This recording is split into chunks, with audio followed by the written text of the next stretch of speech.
to speak, push and pull on who indeed carries the day in the National Assembly. The House Business Committee, which is usually formed during the very first sitting of the House, is yet to be formulated. And so after Speaker Moses Wetangula gives directives in regards to that particular issue, the House is set to swing into action and nominate members to sit in the powerful House Business Committee to ensure that the agenda of the House as well as business of the 13th Parliament commences in earnesty. Yesterday, we had members of Parliament speaking into the issues raised by the President in his address to the bicameral Parliament, basically singling out the issues to do with economy, the Hustlers Fund, matters cost of living, as well as divergent opinion on issues of corruption, as well as addressing matters to do with the unity of the nation. And in his address to the nation, the President highlighted some of the issues and particularly called upon Parliament to ensure that the two houses work together for a seamless delivery of the legislative agenda, and that he persuaded that the legislative agenda be prosecuted and be given bipartisan support by the two houses of Parliament. You'll understand that under the previous Parliament, the 12th Parliament, we had bills that would not be dealt with in a timely manner by either house. The moment either the National Assembly or the Senate is done with the bill, we had issues of bills maybe taking too long to be considered, and we had others being overtaken by the events owing to the adjournment sine die of 12th Parliament. And we've had Speaker of the National Assembly, Moses Wetangula, calling upon members to probably consider reintroducing some of the key bills for consideration before the floor of the House under the tenure of the 13th Parliament. And so that is one of the issues we'll be expecting to see probably some of our members of Parliament taking up that particular challenge to ensure that the electorates are not shortchanged in matters of delivery of the legislative agenda. The business of the House will be commencing any minute from now, owing to the fact that the time when the House is set to commence debate or to transact business has already approached. It is already, so to speak, a full House. The House seemingly has quorum to enhance it, commence business this afternoon. On your screens, it is all systems go. The clerks are already, the sergeant at arms rather, are already making their way into the chamber. The mace is at the entrance, and we have the Deputy Speaker of the National Assembly, Honorable Gladys Boss, making her way into the chamber this afternoon. Members of the National Assembly waiting in earnesty for this particular sitting, owing to its cruciality. I'll now hand you over so we can follow up on the live proceedings. Enjoy your viewing and good afternoon.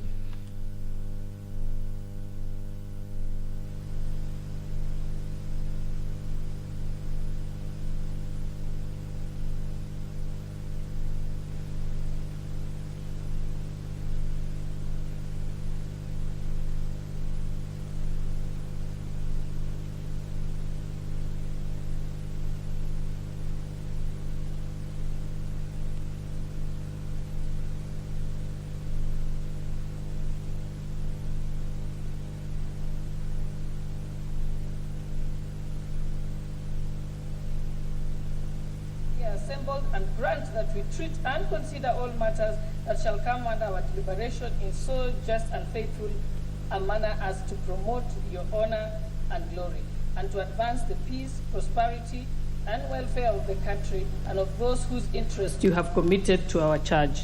Amen.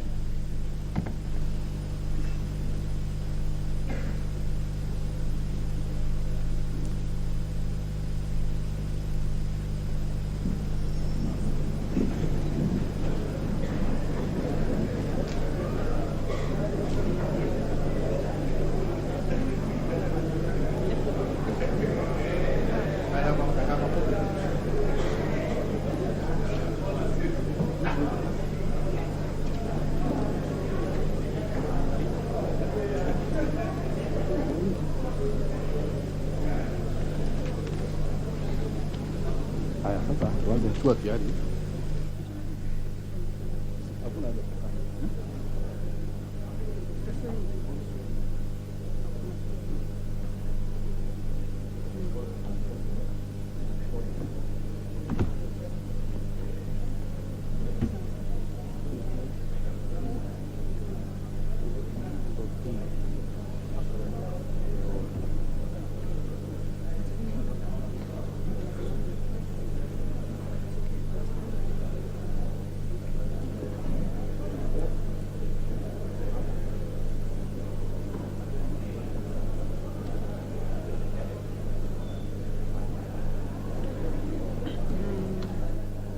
My secretary.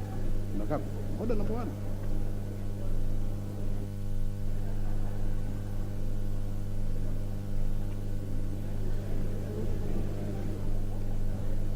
Where's the order? Order number 1, administration of oath. Abubakar Ahmed Talib.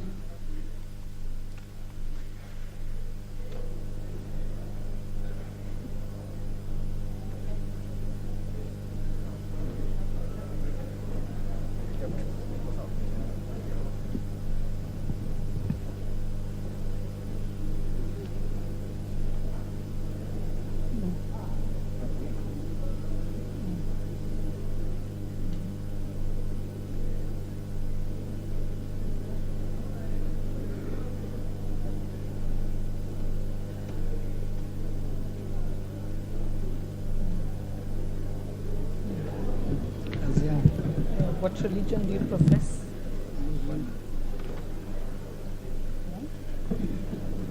Honorable Speaker, I, Ali Wario Buyo, together with Honorable Hamisi Chome Abdi, wishes to introduce to you the nominated member for Wiper Democratic Movement, Mr. Abubakar Ahmed Taib. Okay, what religion?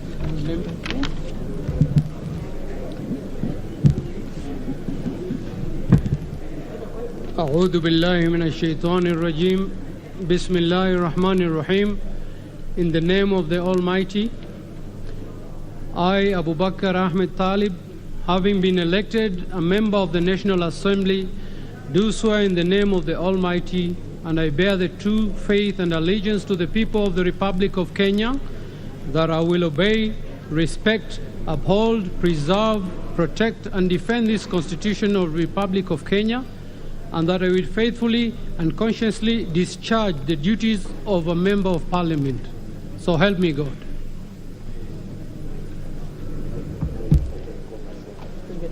Thank you very much.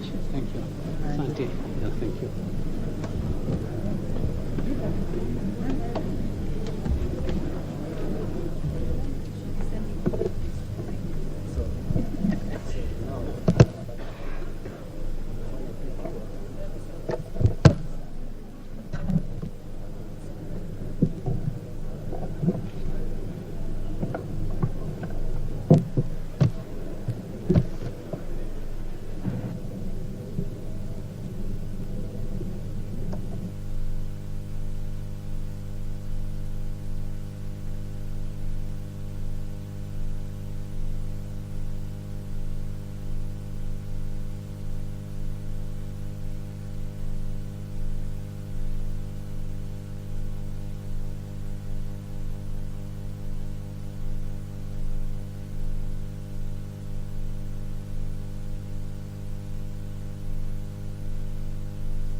Order number 2, communication from the chair.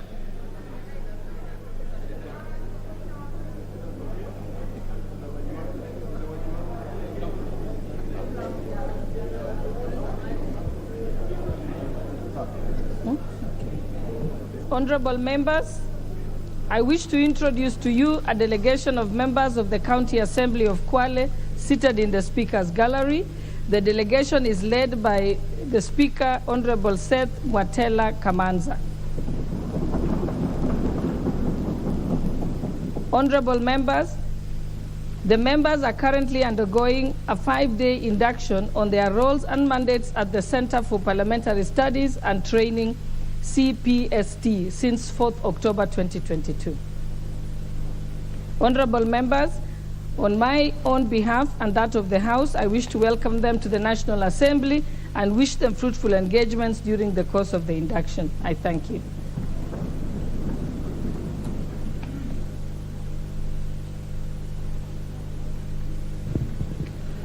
Order number 3, messages. Order number 4, petitions. Order number 5, papers. Order number 6, notices of motion. Order number 7, questions and statements. Order number 8, motion, debate on the address by the President. Third allotted day.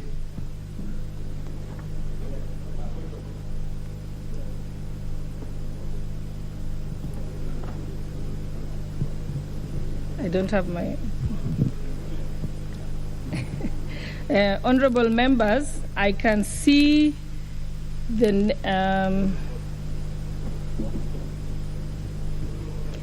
honorable members, we are going to continue with the debate on the President's speech, and I can see the names of the persons who are ready to speak now. Okay.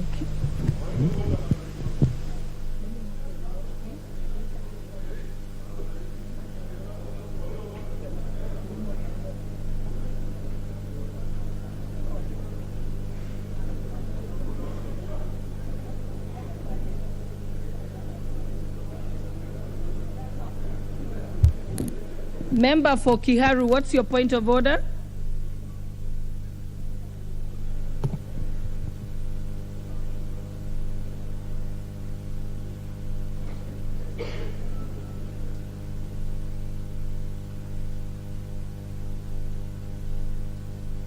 I think he needs help with his mic. Oh, your mic is working now. Madam Speaker, thank you very much for this opportunity. This House is very anxious, and our country is in paralysis, Madam Speaker, insofar as the determination of the majority and minority in this House is concerned. The Speaker had indicated that this House was expecting communication from the Chair so that we are able to determine who is the majority and minority, so that, Madam Speaker, we can continue with the very business that brought us to this House.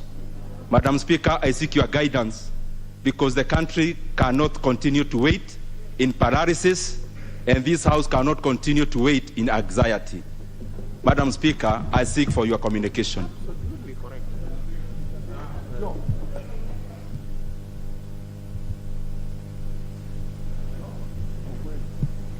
Honorable members, hold your horses. We still have until 8 p.m. So the session is not over yet. And now I will call upon a member for...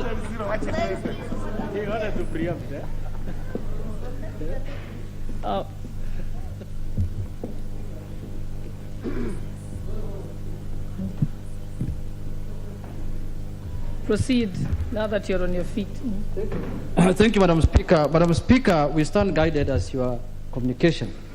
But Madam Speaker, as you are aware, this is a House of Records and a House of Procedure. And the last communication that we had from the substantive Speaker was that he is going to deliver a ruling on the issue of the majority and minority on Thursday the 6th at 2:30 p.m. It's in the Hansard, Madam Speaker. And the Hansard will bear me witness that the Speaker pronounced himself on the floor of the House that he is going to deliver his ruling at 2:30 p.m. And now it is 2 It is how many? 2:45. It is 2:44 now. We are late by 14 minutes, Madam Speaker. 14 minutes we are late.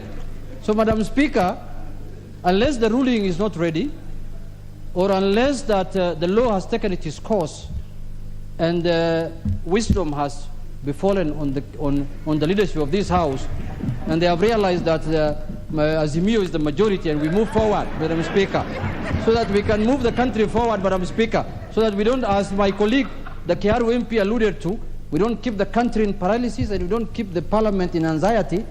The rule of law is clear, as the lawyers say. The law is very clear.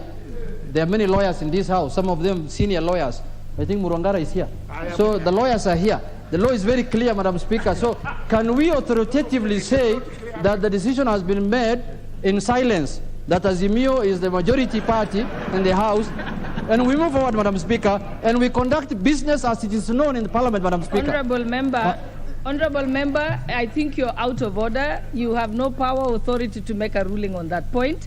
I think the Honorable Speaker clearly communicated that he shall give his ruling on this session that starts at 2:30 p.m. and ends at 8 p.m. So until such time as we get to 8 p.m., we still have the time. Honorable members, order, honorable members. We are going to proceed with the debate. Honorable members, I have put that issue to a close. We will now proceed to continue with the debate, and you have the floor, member for Langata constituency. It is your turn. Where is order for? Okay, there we go.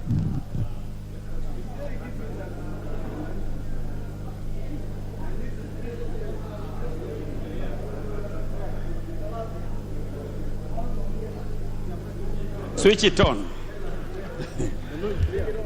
Thank you, Madam Speaker. First of all, let me take this opportunity to congratulate you, having been elected the Deputy Speaker of this House. I also want to take this opportunity to thank the people of Langata for giving me the chance to represent them in this august House. I want to thank our team, Team Jalas, that put up a very big battle, and the battle for Langata was not an easy one. I want to take this opportunity also to thank my party, ODM, and my party leader, Raila Amolo Odinga, who supported me all the way to the end. I want to thank the team from Mugumoini Ward, High Rise Ward, South Sea, Nairobi West, and Karen, who most members here are my constituents. Thank you for your support. I want to, again, take this opportunity to thank my family that also was with me in the battle.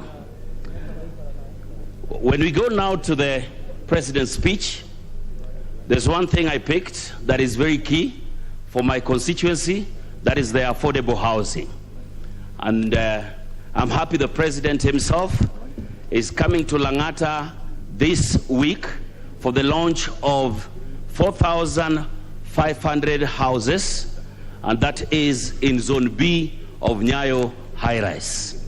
I want to take this opportunity to tell the people of Langata to be ready, that this project that has taken long will finally come to books. The second thing that I want to talk about is actually the Hustlers Fund. I would want the Hustlers Fund to be given to the members of this House to take care of it, to be in charge of the Hustlers Fund. We campaigned with the Hustlers. We know them better than anyone else. We were with them. I want also to talk about saving that the President talked about. He talked about saving, which really, if the Hustler Fund is coming, let the savings also be directed to the hustlers themselves. They will save themselves and save the money by their own. Let it not be given to anybody again. For Langata again, I want to talk about the projects that have stalled. We have a case in South Sea Market that the land has already been allocated. They're just waiting for a few confirmations and a few approvals from the county. I want to request the county government so that this can be expedited so that the work in that market can begin in earnest. I also want to thank the team that has been pushing for Mugumoini market to start operating. Chairman Alois, I know you're watching this moment, and you said and asked me so that we can push for the market of Mugumoini, and the lawyers who are here to help us also push so that the small battles that we're having in court can also come to an end so that it can be done and over with.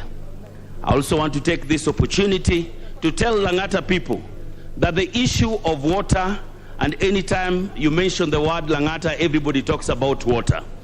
The Northern Corridor grid is already being worked on, and we hope that during this and during my regime as a member of Parliament of Langata, the water issue will finally come to an end when the Northern Corridor infrastructure is finished with and we are gridded into it.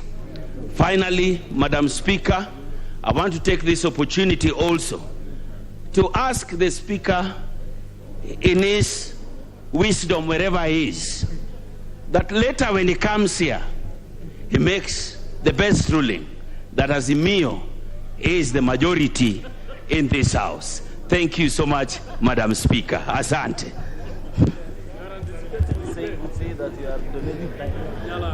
I've donated my remainder time to Salasia. He had requested me to donate some 2 minutes to Salasia. No. He had something one day.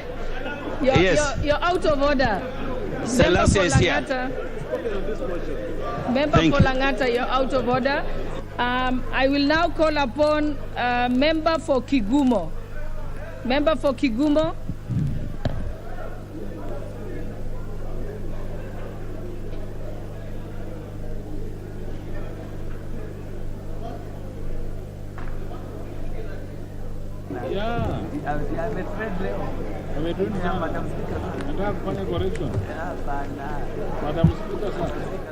Thank you.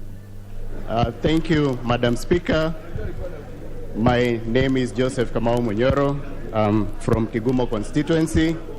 I would like to take this opportunity, first of all, to congratulate the Honorable Speaker, Moses Wetangula. I would also like to congratulate you, Madam Speaker, on your election as the Deputy Speaker. Also, I take the opportunity to congratulate our President, His Excellency William Samoei Ruto, and the Deputy Rigathi Gachagua on the election. Secondly, I would like to thank the people of Kigumo for giving me this opportunity to serve them as their representative in this 13th Parliament. People from Kahumbu, Mudhithi, Kigumo, Kenyona, and Kangare wards, I thank you, and I promise you that the election that we conducted and you gave me the votes overwhelmingly, I do not take it for granted, and I'll endeavor to serve you and assure you that all the promises I made will be gotten. I would like to take this opportunity also to thank my family, my dear wife and children, for the support that they gave me during the campaigns, and also my extended family, my brothers and sisters, my mother in Mareira, for giving me the support that was required when we were campaigning for me to be able to get to this Parliament. I assure them that our family name is in safe hands. I would like to tell the people of Kigumo that we have projects that we are following up. We have Kangari Market that we know is halfway done. I assure them that we'll be looking at it and making sure that it's complete. We are launching Mudhithi Market. We'll do groundbreaking next week. And I assure them that all the projects that we have in the constituency, we will be able to make sure they are completed during my term. I would also like to assure them that we've spoken about bursaries, the NGCDF, and I'd like to thank the President for mentioning it here and assuring us that we shall be able to have the kitty so that we can be able to educate our children.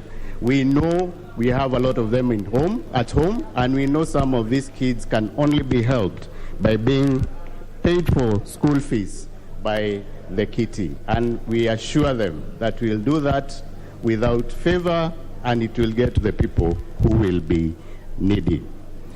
To comment on the president's speech, I think one of the things that really touched us as people of Kigumo is we come from an agricultural constituency. We have tea, we have coffee, we do dairy farming, horticulture, and a lot of us are touched by farming. So the issue of fertilizer subsidy has really helped us, because that is directly money that has been put in people's pockets by the president's order to have the money, the cost of fertilizer reduced. I would also like to ask the president, because I saw him meeting with the Tea Board of Kenya yesterday, that we also look at the market as we get the farmers, especially tea farmers, so that we do away with the cartels that control the pricing. That since he's decided that we go with a brand that is Kenya, we stop having blends. He looks at having a better market for our tea farmers so that we can put more money into the pocket. I would also like to thank him for mentioning the Hustler Fund, and we are waiting for the kitty, because our young men and women are at home and most of them are jobless. Most of them don't have capital that would be able to help them start their businesses and run so that they can be able to feed their children. He also mentioned the issue of water. One of the things that is really a problem, especially in the lower areas of our constituency, is water problems. I would like to be involved as much as possible, because if you're increasing the water supply from 60% to 80%, the constituencies that suffer most should be at the front line. And the lower area of Kigumo, especially in Kahumbu, parts of Mudhidhi, and also I know in areas of Kandara, we will need to be supported and make sure that we are able to get water. We have the issue of electricity, he also mentioned, and we want to connect our people so that people can start their businesses, even in the Juakali sector, and they are able to run and be able to get an income from their businesses. Madam Speaker, I'll also mention the issue of interest rates, and especially the Fuliza issue. We know a lot of people have those loans on their phones. Some of them nowadays can't transact using M-Pesa, and the lowering of these interest rates is really a good thing for us, and I hope they can even be lowered further, because even the 50%, I believe, is still high. We have issues that he raised of the cabinet secretaries coming into the House of Parliament so that they are asked questions. We have the Mau Mau Road that is being constructed. We've had issues with it, and I think because it traverses more than one constituency, it would be fair for the CS to answer one question instead of us, each member of parliament, asking a question to the CS on their own, and then they have to prepare an answer for each one of us. So that should be supported, and any legal framework that will come into this house for us to be able to actualize that one, I can assure the president of our support. I will finish by saying that coming from an agricultural constituency, we will still need more to be done for our agriculture. There is market for our house avocados. We need to be assured, because we need a law that, because we have somewhat of a cartel in the avocado industry, so that everybody can be able to sell their avocados directly without having to go through brokers, and we assure you that we get more money for our avocados. I will finish with saying that any legislation that will come into this house, that will be to support and actualize the promises that have been made by the UDA government and our president. So long as it is serving our people, they can count on my support, and also assure our Kigumo people that their interest of being represented will be well done. Legislative functions, I will make sure that laws that are passed here also support and favor us, and assure them that we shall oversight the government. I thank you, Madam Speaker. Thank you very much. Thank you. Member for Dagoretti South.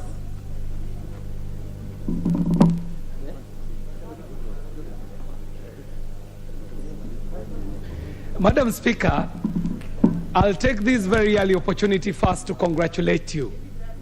Madam Speaker, you are legendary.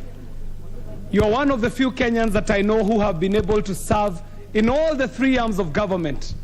We saw you do some amazing work in the executive. We know you did some great leadership in the judiciary. And you're here in the legislative arm of government as the Deputy Speaker.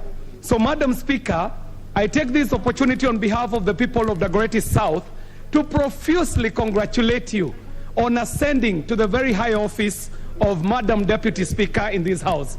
In the same breath, Madam Speaker, I'll congratulate the Right Honorable Speaker, Moses Wetangula, on being elected overwhelmingly as the Speaker of the 13th Parliament. Madam Speaker, this is my first address in this House on a substantive issue, so I take this opportunity to thank the people of Dagoretti South constituency who decided that kweli it's time for us to get back to Bunge and do that which we had started in the last term.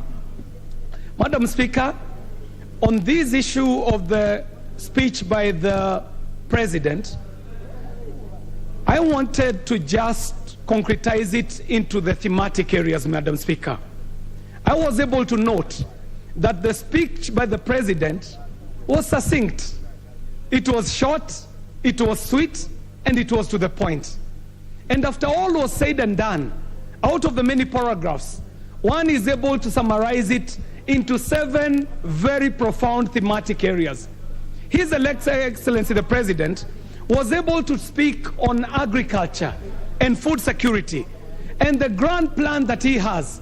But not only is he speaking about it, he has already actioned it through executive action, because we saw him moving our subsidies from consumption to production, Madam Speaker. And on that alone, I want to commend His Excellency the President. This is a man who was elected on the back of a wave of a campaign that was driven by hustlers in this country. And the President was careful to recognize that there is a sector called the micro, small, and medium enterprises. And to it, he was able to speak elaborately about the plans on investing in this very critical sector.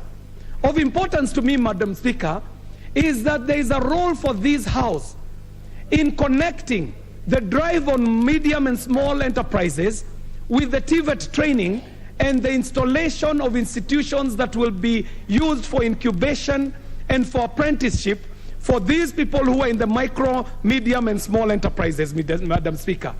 For people of us who are representing constituencies that are in urban areas, we took note of the great investment in the Hustler Fund and the Enterprise Fund, which we know is going to spur development in this area. Madam Speaker, I pride myself as the women representative of the people of the Dagoretti South constituency. I am a feminist, Mr. Speaker, and admittedly so. So I was very excited when His Excellency the President took up the women agenda. We know what the plans are. We saw them when he was signing charters with the women of this country. Not only did he sign a charter, he transformed it into an agenda in his manifesto, which ended up becoming the Kenya Kwanza plan, which shall be implementing. I commit, as a feminist and the women representative of the people of Dagoretti South, I commit to support any legislative agenda that will push the women agenda in this House. Madam Speaker, His Excellency the President was keen to bring up the issue on the health agenda. Each member of parliament here will tell you that when they are doing their clinics on Monday morning, the biggest issue that they have to contend with is how to pay bills. How to pay bills for hospitals, how to pay bills for the diseased. Madam Speaker, this country cannot afford to continue paying for health out of pocket. When His Excellency the President will champion bills to reform NHIF in this House, Madam Speaker, I shall be a champion. I will be championing for the reform of the health sector, for the reform of health financing, and for that I commend the President for putting it in his speech. Madam Speaker, we have been told that there is a task force coming up to review CBC. So when it came up as an agenda on the President's speech, I was excited because some of us have children, some who are in standard 6 this year. We want to know, what does CBC mean when a young child who is 12 years old is taken to a high school and has to be in school with people who are probably 19 years, some 18 years, and this is a young student, probably age 13 or 12. So when we go into this issue of education, Madam Speaker, I know even this House shall be involved in recommending some changes to this CBC form of education, and this task force will be one of the things that will be a highlight in the life of this Parliament. Madam Speaker, His Excellency the President applied himself on the issue of ICT and the digital economy. Madam Speaker, this is the sector that brought me up.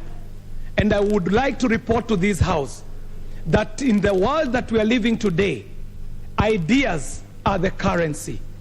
Data is the currency.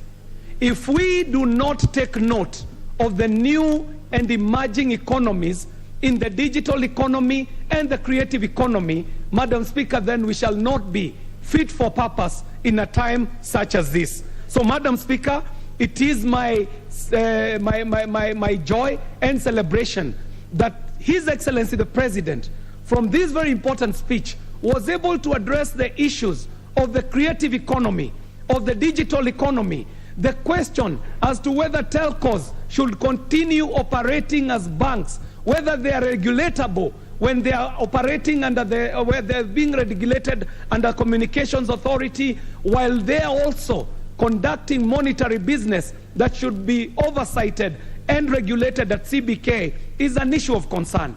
The issue of Fuliza and digital loans, Madam Speaker, is critical. We cannot have a country that is listed as people who cannot pay loans. Madam Speaker, the idea of moving CRB to a credit system was very welcome as an idea from His Excellency the President, and I know this House shall have a bite on this issue, and I know our members who are representing Kenyans who have been listed, who have been condemned, shall be contributing to this, Madam Speaker. Madam Speaker, for me, the housing issue is critical. I hail from this city. It is the city that brought me up. I do not know of any other place as people retreat to their rural areas. Nairobi is my ushago, so to say, Madam Speaker. So when this issue of housing was brought up by housing and settlement was brought up by His Excellency the President, I was keen to know what he has to say. Madam Speaker, I picked out a great idea of aggregation, of specialization, of standardization that speaks to the people of Dagoretti South, who are world-renowned as artisans, as Juakali sector idea leaders. Madam Speaker, if you drive on your way from Adams Arcade, from the Adams Arcade roundabout all the way to Karen, you shall see the streets lined up on both sides by people who are artisans, Juakali artisans. These are people who will benefit from this housing and settlement plan, Madam Speaker. Madam Speaker, because there isn't much time to lay out everything I wanted to say, I will leave it at the issue of corruption, Madam Speaker. The Honorable Member Fatuma from Migori did say that His Excellency the President had nothing to say about corruption. Madam Speaker, that speech was laden with issues that, if they are addressed, would address the main issue of corruption. But I want to remind us that even as we address corruption, we need to remind us what Mother Teresa tells us, that whatever you resist persists. We cannot keep glorifying corruption by giving it a high pedestal, Madam Speaker. Let us start speaking about integrity. Let us make institutions that are titled with the word integrity. Let us stop glorifying corruption as a name. The more we glorify corruption, the more it persists. Madam Speaker, it is upon us to align ourselves with integrity and ethics and morals, but not to keep glorifying corruption. Madam Speaker, I thank you for this opportunity, and I will take this opportunity to congratulate each and every single member of Parliament who has been elected, and I wish you a good... Thank you, Member for Dagoretti, and thank you for your kind words. I will now call Member for Suna West.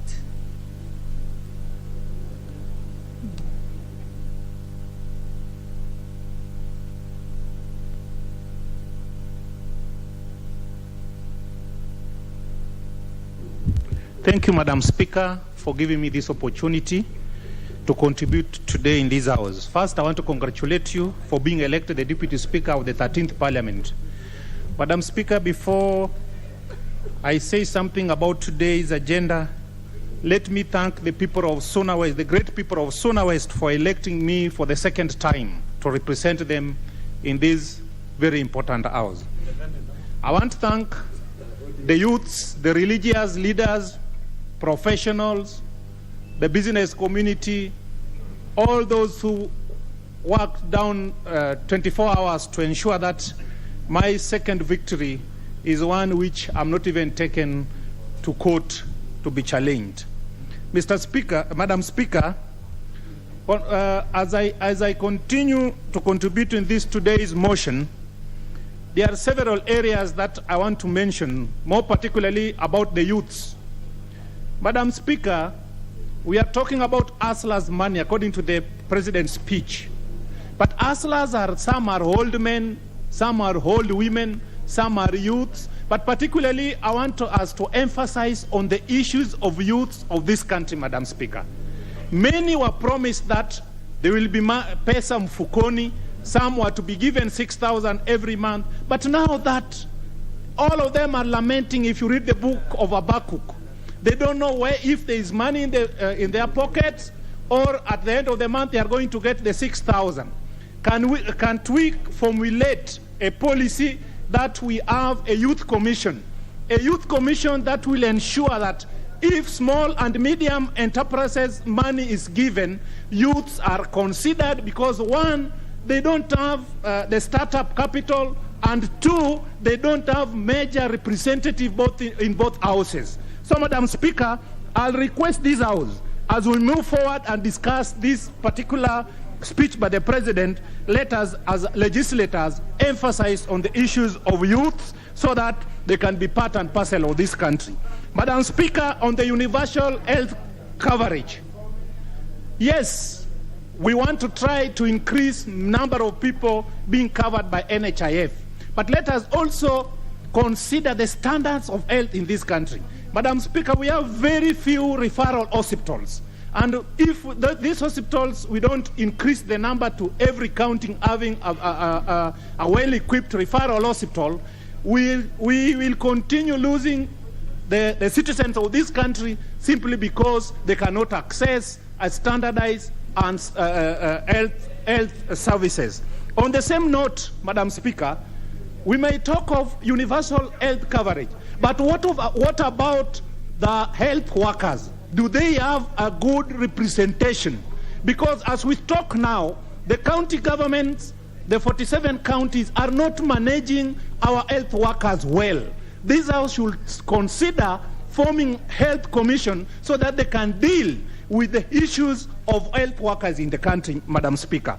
Madam Speaker, as well, on the same note, I want to talk about infrastructure. In the President's speech, he did not cover it. The people of Suna West were expecting a lot in terms of infrastructure. We have a major road in Suna West called Kababu Pinyu Adera Road. It is still unusable. And we were expecting a lot of money was to be put in infrastructure so that we can benefit from this money to make this road to bitumen standard. Madam Speaker, we have civil servants in this country. As we all know, that the living standard now, the cost of living is so high, but the salary remains the same. We need to look into our civil servants. We need to look into our men and women in uniform when we are discussing economy, because in their circumstances, very few people are thinking about them, but the living standard, the cost of living is very high in Kenya today, Madam Speaker. Madam Speaker, I want to talk about education. Our education system is confusing. Let us formulate policies which can guarantee standardized education. Today, even the professionals are not very sure of what is going to happen tomorrow.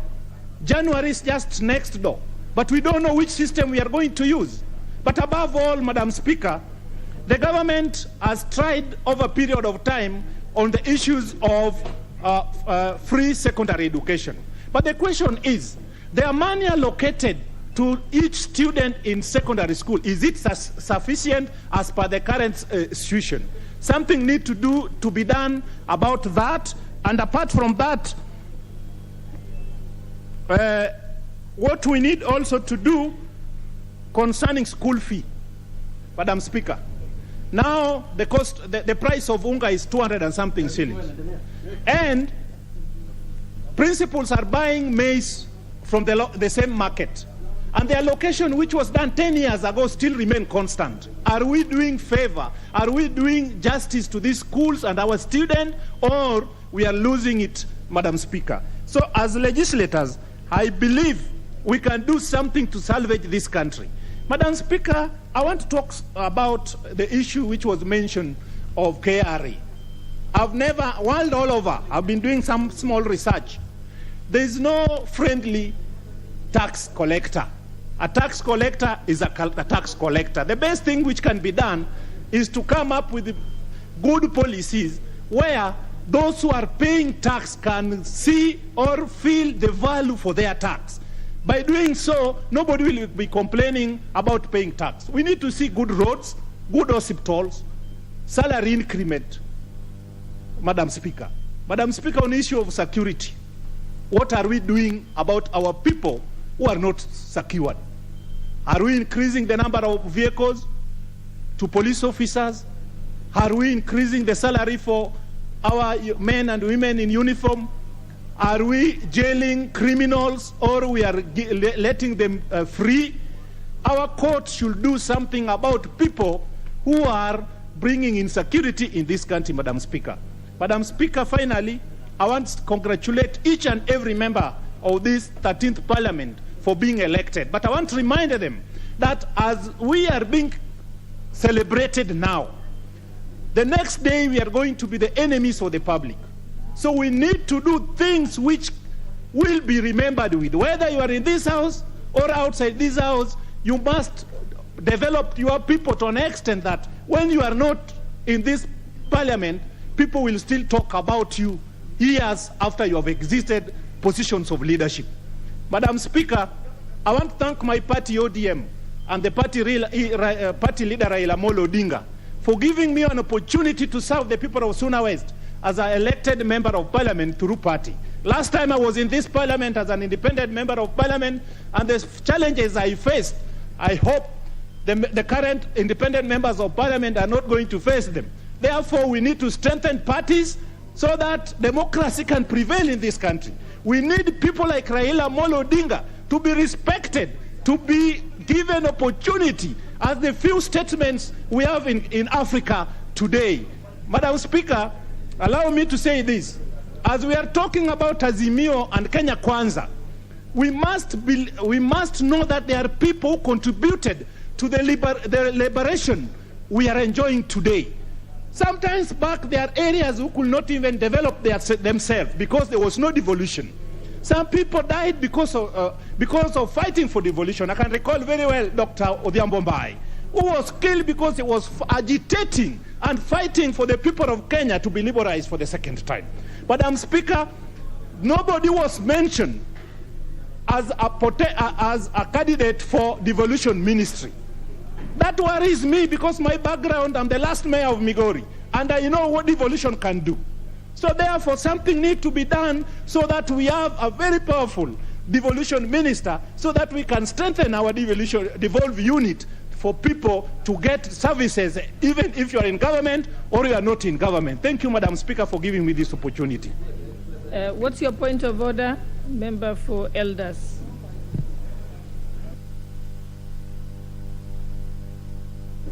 All right, no, so it's, I thought I saw you had a point of order. Thank you, Madam Deputy Speaker, for giving me an opportunity to contribute to this very important debate. First of all, may I take this opportunity to congratulate you, the true Gladys Boss Cholet, for being among the few lady representatives to the 13th Parliament. Secondly, I also want to congratulate all the members here for having been elected to the 13th Parliament. Madam Speaker,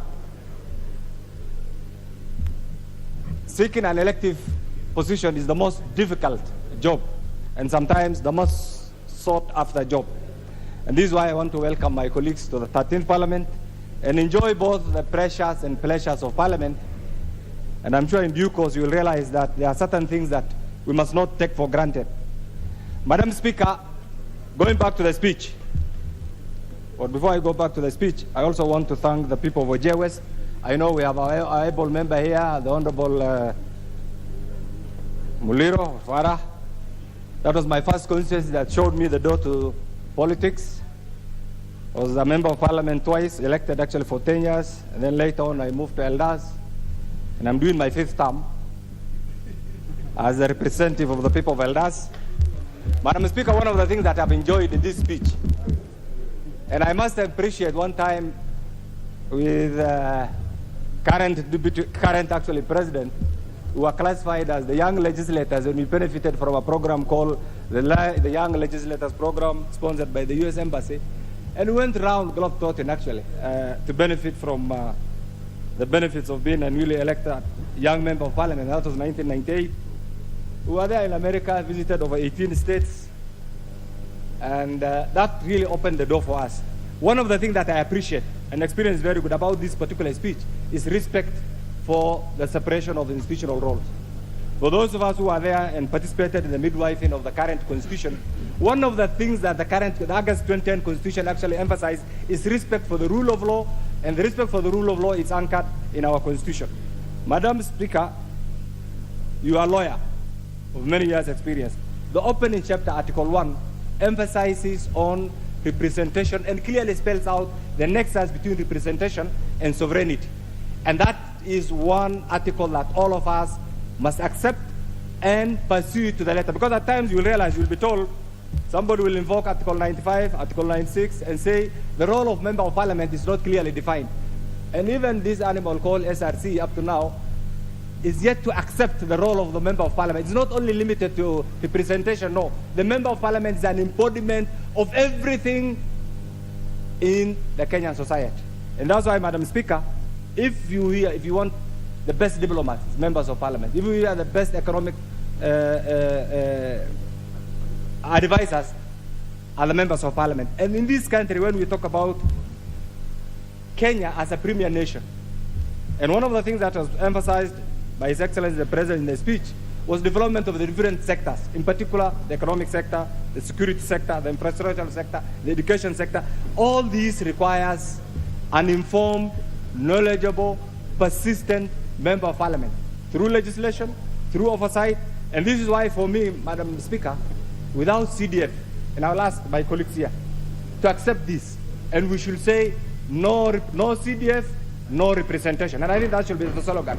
Because without CDF, there's no need of being a member of Parliament. And this has been history. You need to go back to where we were in the 90s without CDF. And the member of Parliament was a miserable human being.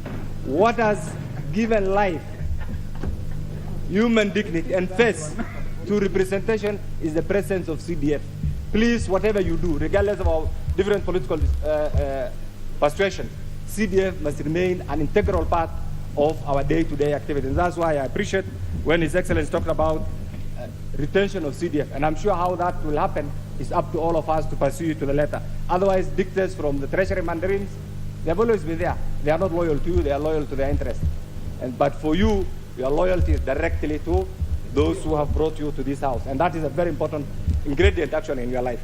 Madam Speaker, coming back to Kenya, Kenya is not I remember just some few days before the final results actually was announced, the atmosphere was pregnant with so many rumors and speculations. The people were saying what will happen. Tribal advice here, so many challenges. But one thing that we must appreciate is the resilience of the people of Kenya, the maturity of our democracy, and Kenya, not only as just a country by the name, as a premier republic.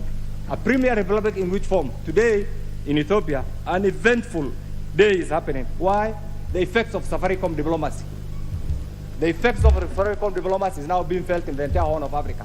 And we're going to be very proud of that event, because very soon the benefits of Safaricom will be felt all over. Equally, Madam Speaker, Kenya is an economic hub. Kenya is a security hub, it's a diplomatic hub. These are things that we must appreciate as citizens and as the representatives of the people. Madam Speaker, the other day this country was voted as the best in human resource capital. What do we need to benefit from this is our diaspora diplomacy. I know very soon there will be an inclusion of the hustler diplomacy as one of the tenets of our foreign policy. But before that is domesticated.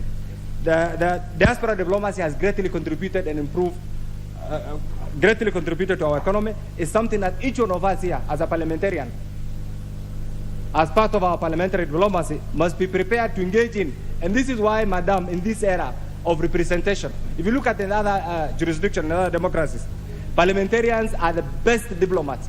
In the Kenya context, the parliamentarian is not regarded as somebody well informed, simply because of the basic definitions that other people who are not friendly to parliament have given to parliament. Madam Speaker, one thing, the issue of drought, His Excellency the President has alluded to this, but one thing that colleagues from northern Kenya actually must accept and pursue, the era of food relief syndrome must come to an end. We need irrigation. We need water, Madam. We need to revive Kenya Meat Commission. We need to revive the Kenya Livestock Marketing Authority. These things have died over the years. Madam Speaker, in 1968, Kenya was a leading beef exporter to the whole world. Today, we get our beef from Botswana. In 1968, Kenya was a leading donor nation. In fact, our GDP in 1968 was the same as South Korea. Today, the GDP of South Korea is 50 times that of Kenya. And yet they have no natural resource. These are things that we must deal with. These are things that we must address as citizens of the Republic of Kenya. And finally, Madam, I know we are approaching a very difficult time because of the rise in inflation, the economic stagnation, Madam Speaker, the unemployment. And these are things that really, if we put our heads together, we can easily salvage. We are surrounded by countries that have had serious security challenges, and that's why Kenya remains a very important component of the international community, and that's why I believe in their own wisdom, the international community decided to elect Kenya actually as a member of the United Nations Security Council. That is not a mere achievement, it's a serious achievement which we must be prepared to jealously protect. Madam, I know this is the beginning of this session. We'll begin to learn each other, we'll begin to appreciate each other, but my final word on this is, remember, as members of the 13th Parliament, we are one family. Regardless of our political persuasion, we are one family, and outside there we'll be treated as members of one family. Whatever we do, let's engage soberly, let's engage with dignity, let's also appreciate the role. One time I was the youngest member, today I'm among the oldest members of Parliament here, Madam, and time changes. And these are realities that we must expect. And appreciate that my contributions, my experience will add value to you. You are coming in will also value to you, and ultimately we'll have the best representation in the 13th Parliament. Thank you, Madam Speaker. Member for Garissa County.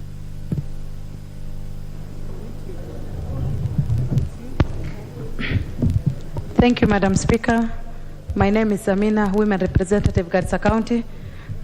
First and foremost, I would like to thank the people of Garissa County for voting me in. I'm a desert flower, a young lady, and a humanitarian before I became a politician. Thank you. Congratulations for being elected the Deputy Speaker. As a woman, I'm proud of you. Thank you, Madam Speaker. The speech was short, concise, and to the point. The speech was largely people-centered, and it was about Wanjiku and reflected the aspiration of the new president in charge of the lives of the ordinary citizens. However, Madam Speaker, there were notable gaps. Million-plus citizens in more than 23 counties are being affected by the drought, more so the people of Garissa County, Madam Speaker. And the larger northern Kenya are staring at death and starvation, Madam Speaker. Mothers and children are worst affected, especially the lactating mothers and infants. The speech ought to have usually centered around this recurring problem that affects the people of the North every year. The situation is grim, Madam Speaker, horrific and despairing, and people are dying each day because of hunger. Sometimes some things needs to be done to save the lives of millions. I expected His Excellency to touch on these serious issues since he was addressing us as the people's representatives. Under our Constitution, the state is responsible of the lives of all Kenyans. Efforts must be made to ensure no Kenyan will lose his life because of hunger. I must also commend the government for its little but necessary effort it has initiated in sending relief food to the people affected. More need to be done. I thank His Excellency Deputy President Rigathi Gachagua, aka Rigiji, for leading this. We hope the new cabinet will address this. Another important issue that His Excellency the President forgot is the good message of unity in our country. He is no doubt the president of 50 plus Kenyans, both of those who voted him and those who did not vote for him. Without a commitment to the unity of the nation, the government may not succeed in its endeavors. The unity of our people is paramount, Madam Speaker. The president is a symbol of national unity. Under our Constitution, we pray for him and pray for our nation as we expect him to unify Kenyans, Madam Speaker. Also, the president said he is a believer of the rule of law, and I believe that Azimio is the majority, and I hope the role of law, the law will be respected, and Azimio should be the majority. Thank you, Madam Speaker, and I'm proud as a woman to have a deputy woman, deputy speaker, Madam Speaker. Thank you very much. Thank you, member for Garissa County, and thank you for being brief. Members, I think the reason why we had the procedural motion on limitation was to ensure that as many members as possible have an opportunity to speak, particularly those who are making their maiden speeches. I can still see their people who has already spoke, and their names are here. So if you could kindly pull out your cards. I have a very good memory in case you think I forgot. Yeah, like member for Imwa Dikir, I saw your name here. You're not supposed to be there. You spoke already. I think Kigumo, also pull out your card. So I'll find you out. I'll find you out. So now we'll call member for Elgeyo Marakwet County.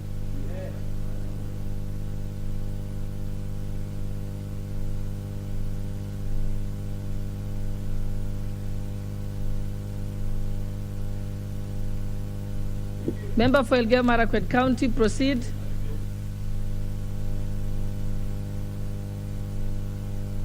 Mike, please.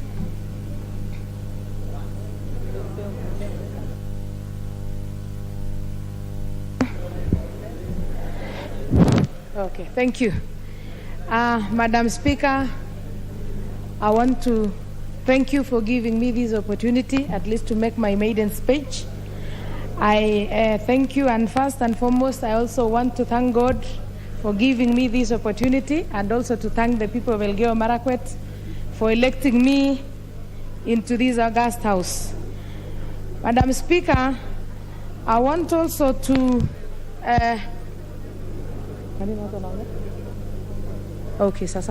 Madam Speaker, my journey to the August House was not easy. I come from Elgeyo Marakwet County, and you know it was the bedroom of UDA party. But the people of Elgeyo Marakwet believed in me and voted for me overwhelmingly. And I want to thank God because of that. So I also appreciate them.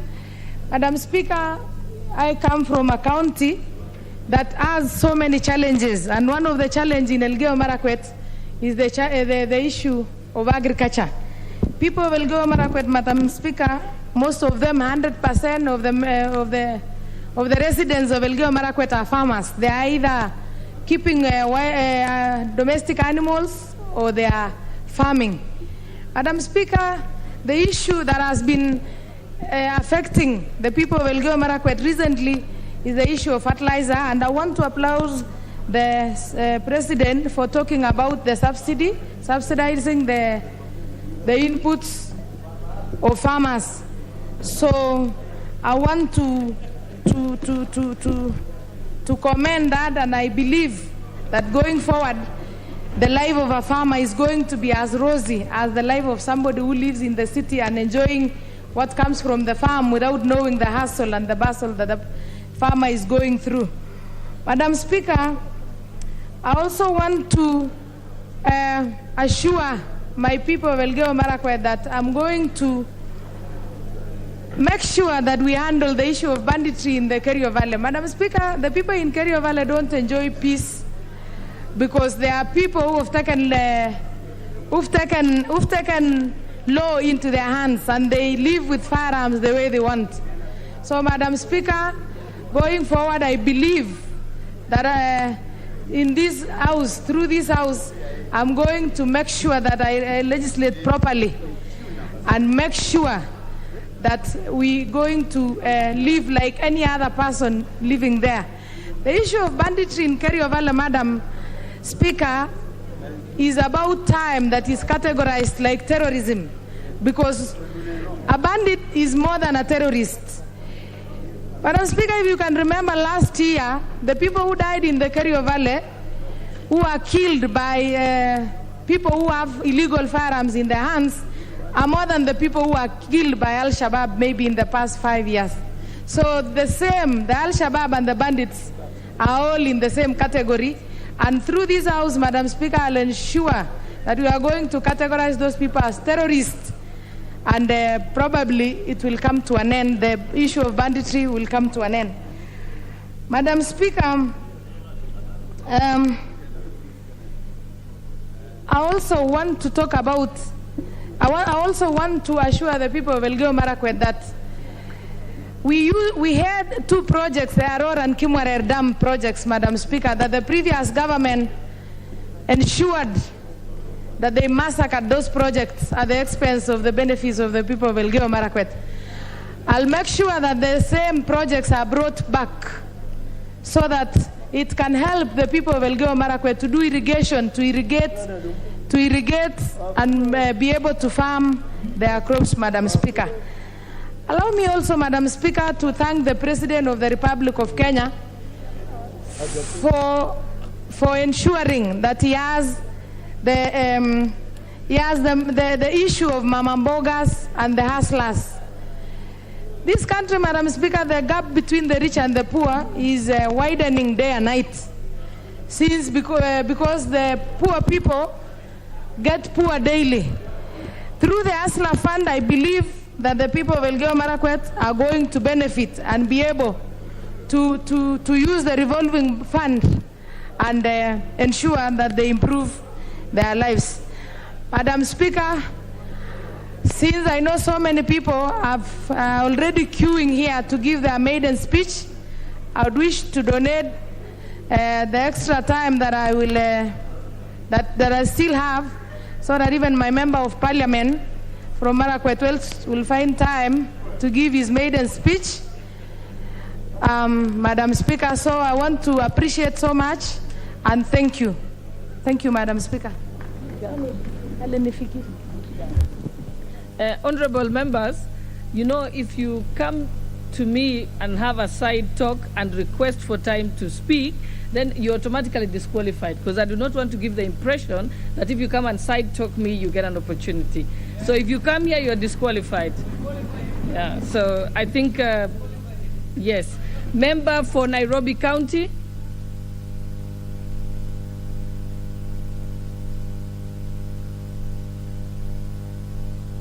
To inquire if your card is working, then you ask the clerk or the sergeant at arms. Okay, because I don't know how to do it myself. Thank you.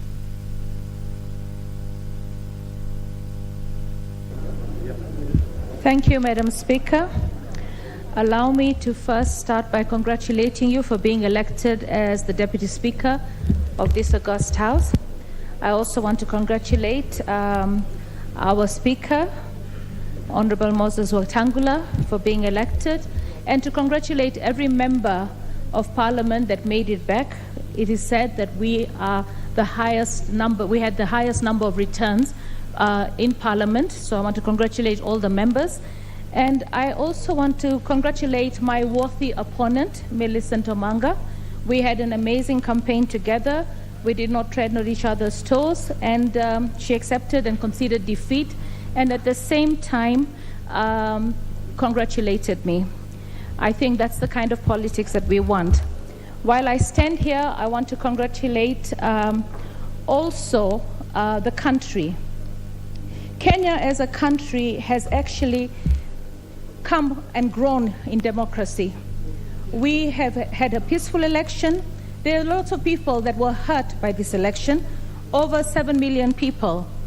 But I want to say that we stood for the democracy, and that democracy is the respect that we all have. The people that supported Raila Amolo Odinga and the Azimio fraternity, the respect that we have for democracy, and I want to congratulate Kenyans for that peaceful election. We're a model for the entire world.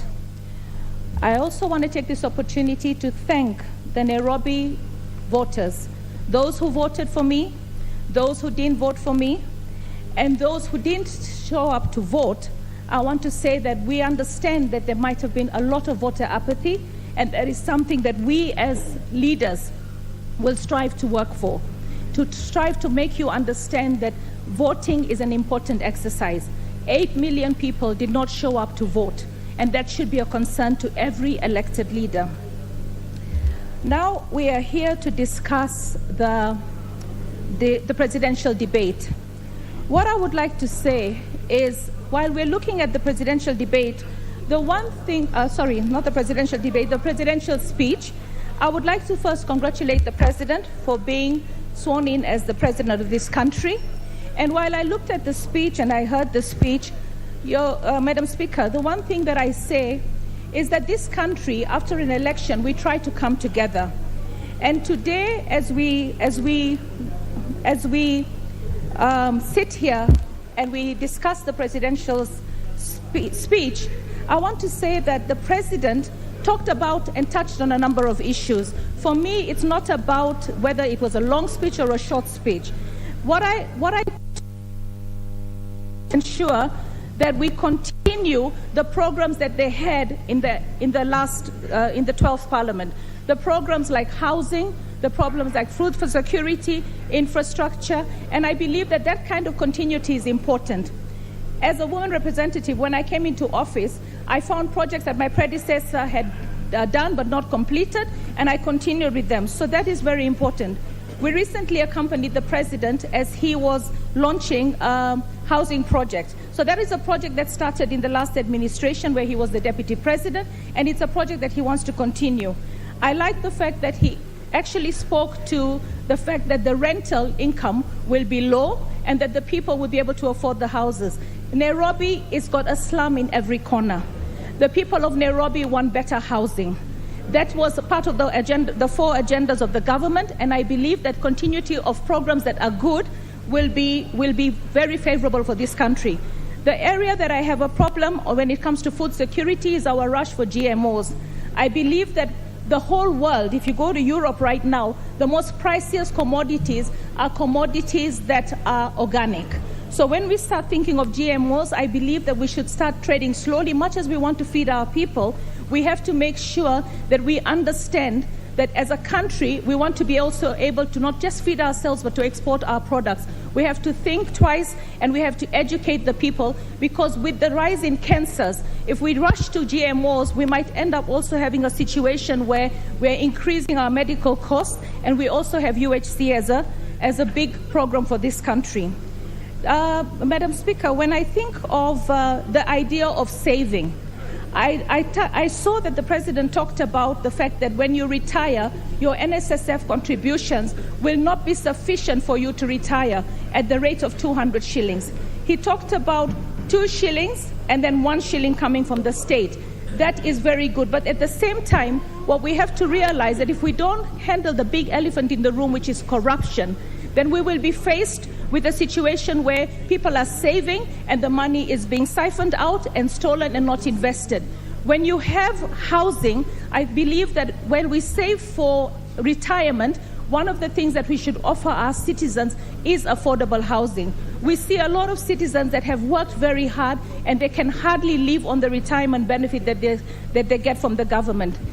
When it comes to the borrowings that we have in this country, The President touched on reducing the budget by over 300 billion and ensuring that our debt repayment, the excess that we have to borrow every year of 900 billion is reduced by 300 billion. That is a good initiative, but then we have to ask ourselves, where are we going to find this money? For me, I believe that this country loses so much more than the 300 billion to corruption. So while we're strengthening our institutions, like we're strengthening the judiciary, we're strengthening the police, we're giving them budgets so that they can sustain themselves, we've got to want to deal with corruption. An area that I had hoped that the President would have looked into is for investment and investor confidence. This country right now makes it very difficult for people to actually invest and bring money into the country. You have a situation where if you want to deposit any money, the maximum that you're allowed to deposit is $10,000. A lot of Kenyans have got money outside of this country, and they cannot come and bring this money into the country, which we desperately need. I believe that we should allow some kind of amnesty to bring in the money and remove that obstacle where you have to deposit only 10,000 and provide sufficient documentation for it. The problem is that is stifling a lot of people coming into this country to make investments. I believe that not every money that comes into this country, over $10,000, could be stolen money, but we're making it very difficult for people to actually come into this country to invest because of the red tape that we have. Kenya as a country, I want to say that we are blessed, but we have a situation right now which is drought. And drought and the interventions that we need from the government. I mean, it is sad to see that right now, Kenyans, in so many parts of this country, children are dying from malnutrition. Children are dying because their parents cannot afford to give them healthy, nutritious food. And people are dying because there is actually no food in the country. So while we talk about the fact that this country does not have enough food, I think the most important thing that we have to address as a country is also family planning. At the moment, we do not have enough family planning in this country. We do not buy commodities. Family planning is dependent on donors. Every country has to plan its population. And in Kenya, we have failed to plan our population. In the 1960s, when Tom Mboya was asked by the BBC, what are your programs for your country? The first thing he said was we have to look at our population, because for us to grow our economy, we have to make sure that we also manage our population. It is really, really sad to see a number of women having children, not because they want children, but because they did not have access to the information on family planning, they did not have access to the commodities. And then these women have children, and then they're condemned to abject poverty. So for me, I know that we say we're a Christian country, but I want you to understand that even God himself was a family planner, because he believes in family planning. And in the cycle of a woman, there is a period where a woman cannot have a child. So for me, I think as a country, we need to plan our population so that we can actually look after our environment and also protect the citizens of this country to be able to prosper. Thank you, Mr. Speaker, sir, for giving me this opportunity to contribute to the presidential address. Thank you. Member for Kandara.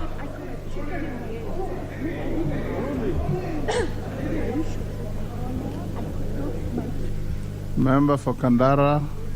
After the member for Kandara, then you will get what you're asking for.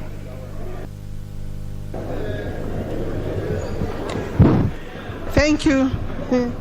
Thank you, Mr. Speaker, sir. I take this opportunity, Mr. Speaker, to congratulate you on your election by this House as our Speaker. Mr. Speaker, having said that, I also wanted to congratulate your Deputy, Madam Honorable Gladys Shorey, for being elected as the Deputy. May I also then go further to congratulate each and every member of this House for a very hard job to ensure that you are elected to this House. Mr. Speaker, I then go to congratulate my colleagues, the women members elected from the 29 constituencies Mr. Speaker, that have agreed to elect women members of parliament. Mr. Speaker, we are 29. I recognize that we lost 8 women by failure to retain the last house. We were 23. I was the chair of that caucus. Now we have 29. We hope to retain and get an addition.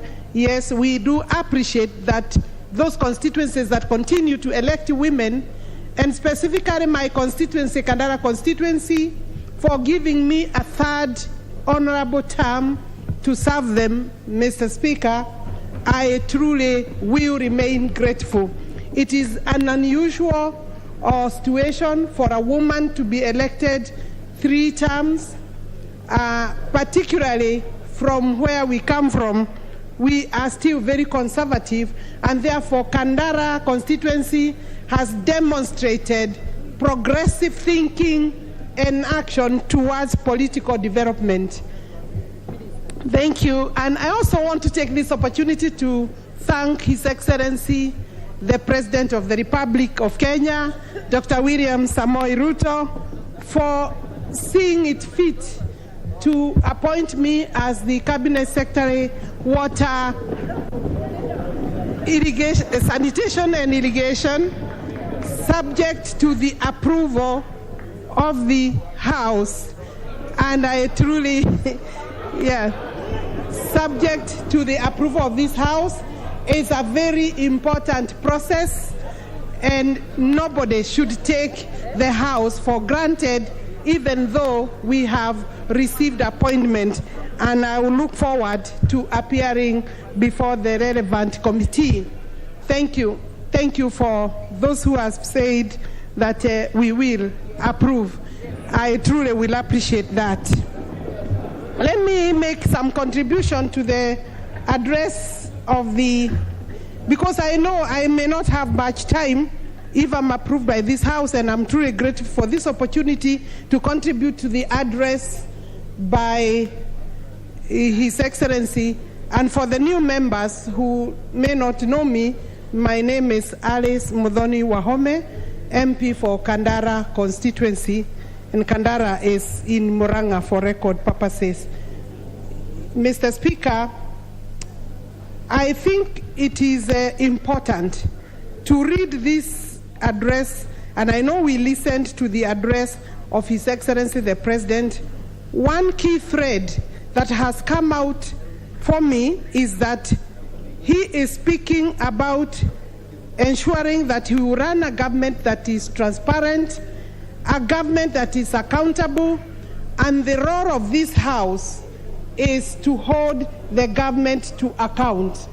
And therefore, for His Excellency to come out in his own address to uphold the House, to continue to urge the House to ensure that it undertakes its role of holding the government to check and to accountability, is something that we would want to take home.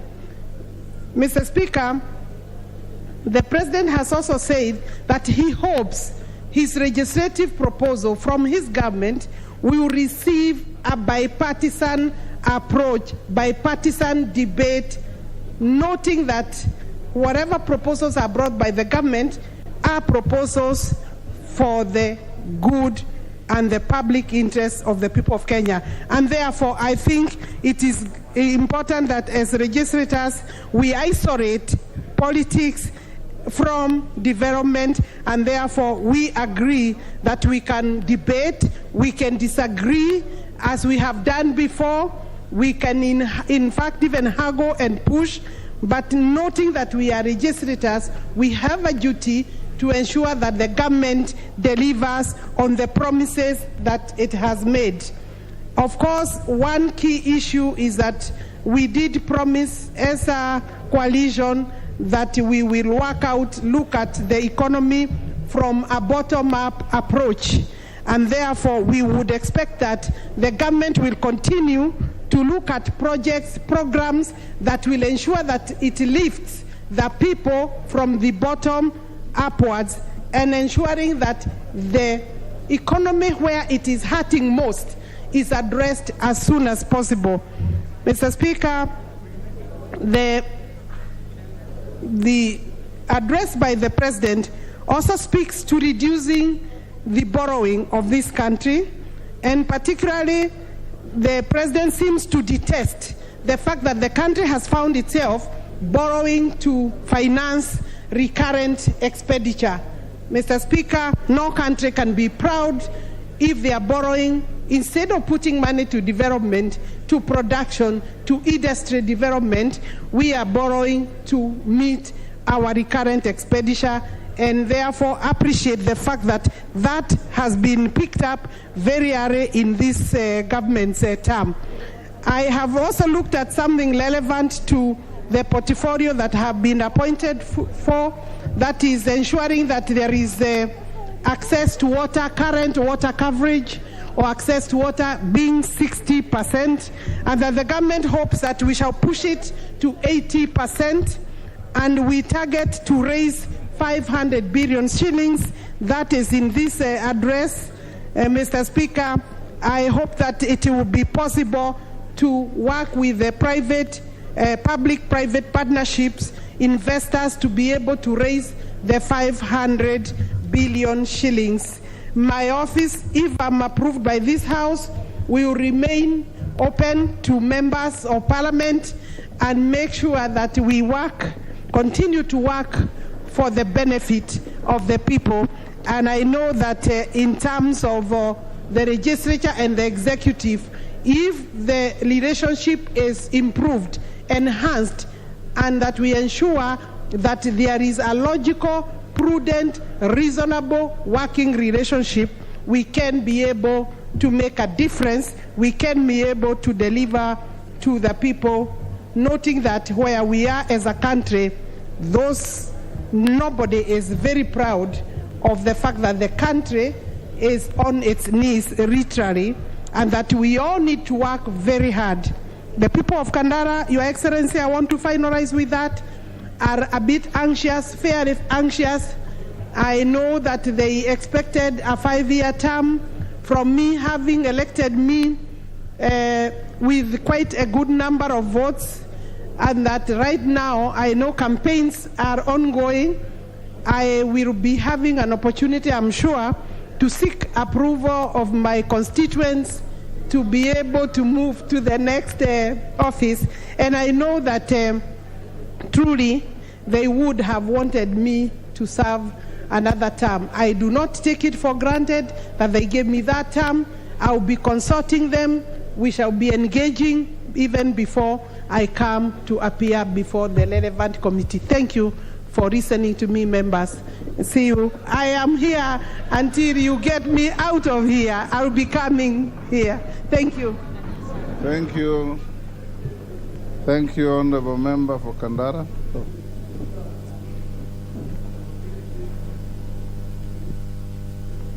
Order number 3, messages.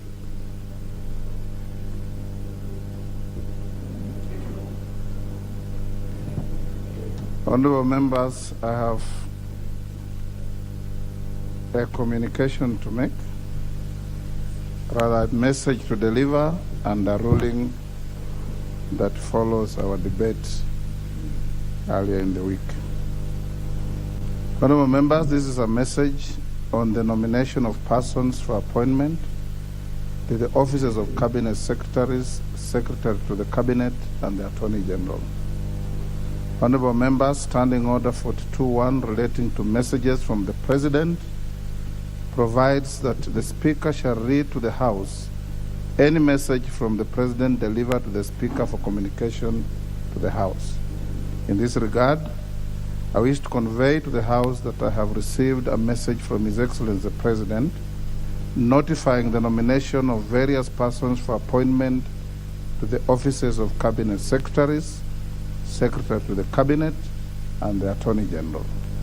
Honorable members, in the message, His Excellency the President conveys that in exercise of powers conferred on him by Article 152.2, 154.2, and 156.2 of the Constitution, as read together with sections 3 and 5 of the Public Appointments Parliamentary Approval Act 2011, he has nominated various persons for appointment to the aforementioned offices. For clarity, these provisions of the Constitution state as follows. 152, Cabinet. The President shall nominate and, with the approval of the National Assembly, appoint Cabinet Secretaries. 154, Secretary to the Cabinet. The Secretary to the Cabinet shall be nominated and, with the approval of the National Assembly, appointed by the President. 156, the Attorney General.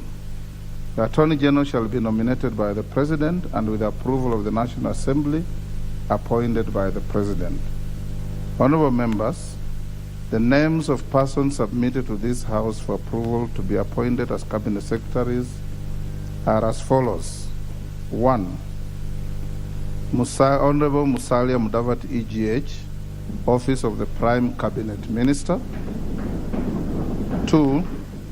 Honorable Professor Kithure Kindiki, EGH, Cabinet Secretary, Minister of Interior and National Administration. 3. Professor Njuguna Ndungu, CBS, Cabinet Secretary for National Treasury and Economic Planning. 4. The Honorable Alice Wahome, Cabinet Secretary, Minister of Water, Sanitation and Irrigation. 5. Honorable Aden Duale, EGH, Cabinet Secretary, Minister of Defense. 6. Ms. Rebecca Miano, CBS, Cabinet Secretary, Minister of East African Community and ASALS and Regional Development. 7.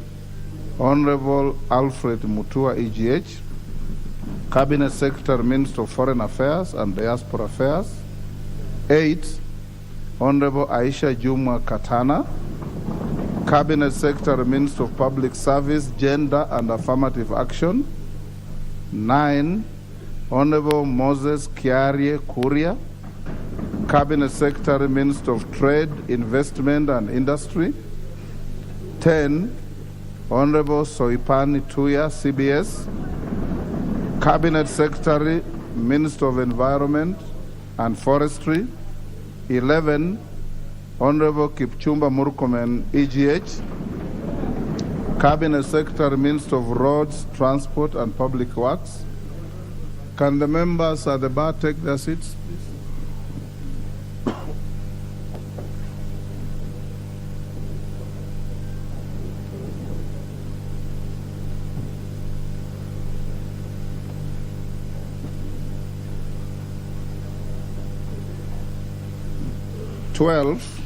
The Honorable Penina Malonza, OGW, Cabinet Secretary, Minister of Tourism, Wildlife and Heritage. 13. Mr. Sakaraya Mwangi Njeru, Cabinet Secretary, Minister of Lands, Housing and Urban Development. 14. Susan Nahumicha Wafula, Cabinet Secretary, Minister of Health. 15. Honorable Mithika Linduri, Cabinet Secretary, Minister of Agriculture and Livestock Development. 16. Mr. Eliud Owalo, Cabinet Secretary, Minister of Information, Communication and the Digital Economy. 17. Honorable Ezekiel Machogu, CBS, Cabinet Secretary, Minister of Education. 18. Mr. Davis Chirchir, Cabinet Secretary, Ministry of Energy and Petroleum. 19. Honorable Ababu Namwamba, EGH, Cabinet Secretary, Minister of Youth Affairs, Sports and Arts. 20. Mr. Simon Chelugui, EGH, Cabinet Secretary, Minister of Cooperatives and Micro, Small and Medium Enterprises, MSME Development. 21. Honorable Salim Mvuria, EGH, Cabinet Secretary, Ministry of Mining, the Blue Economy and Maritime Affairs. 22. Honorable Florence Bore, Cabinet Secretary, Ministry of Labor, and social protection. Honorable members, in the message, HE, the President also conveys that he has nominated the Honorable Justin Bedan Njoka Muturi, EGH, as the Attorney General and Ms. Mercy Wanjau as Secretary to the Cabinet. His Excellency the President now seeks the approval of the National Assembly on the nominees for appointment to the said offices. Honorable members, as you are aware, the Committee on Appointments is yet to be constituted, despite the provisions of Standing Order 2042 requiring that the committee be appointed within 7 days on assembly of a new House.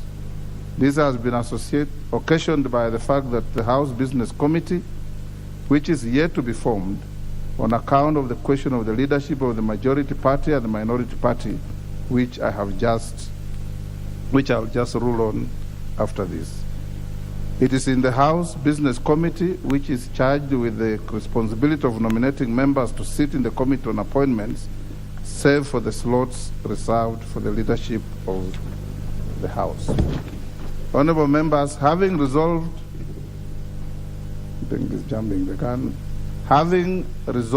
the stalemate in a short time to come, we will then move to the next level to process these appointments. Honorable members, Section 8 of the Public Appointments Act 2012 provides, unless otherwise provided in law, the committee to which such nomination is referred shall consider the matter and table a report in the House within 28 days. It is therefore imperative that the Committee on Appointments, once formed, immediately commences the process of consideration of the nominees to enable speedy conclusion of the vetting process within the set timelines. I will also direct the Clerk of the National Assembly to take the necessary steps and notify the nominees and the general public through an advertisement in the daily newspapers of national circulation and on the parliamentary website of the time and place of holding the approval hearings. This should be done by Friday, tomorrow, the 7th of October 2022, following which the Committee on Appointments should commence the approval hearings. The committee is expected to table its report in the House on or before Tuesday, the 27th October 2022. In accordance with the law, the House will be required to consider the committee's report and make a decision on the nominees within 7 days following tabling of the report. That is on or before 3rd of November 2022. The House is accordingly guided. Thank you. Honorable members, can the members at the bar take their seats?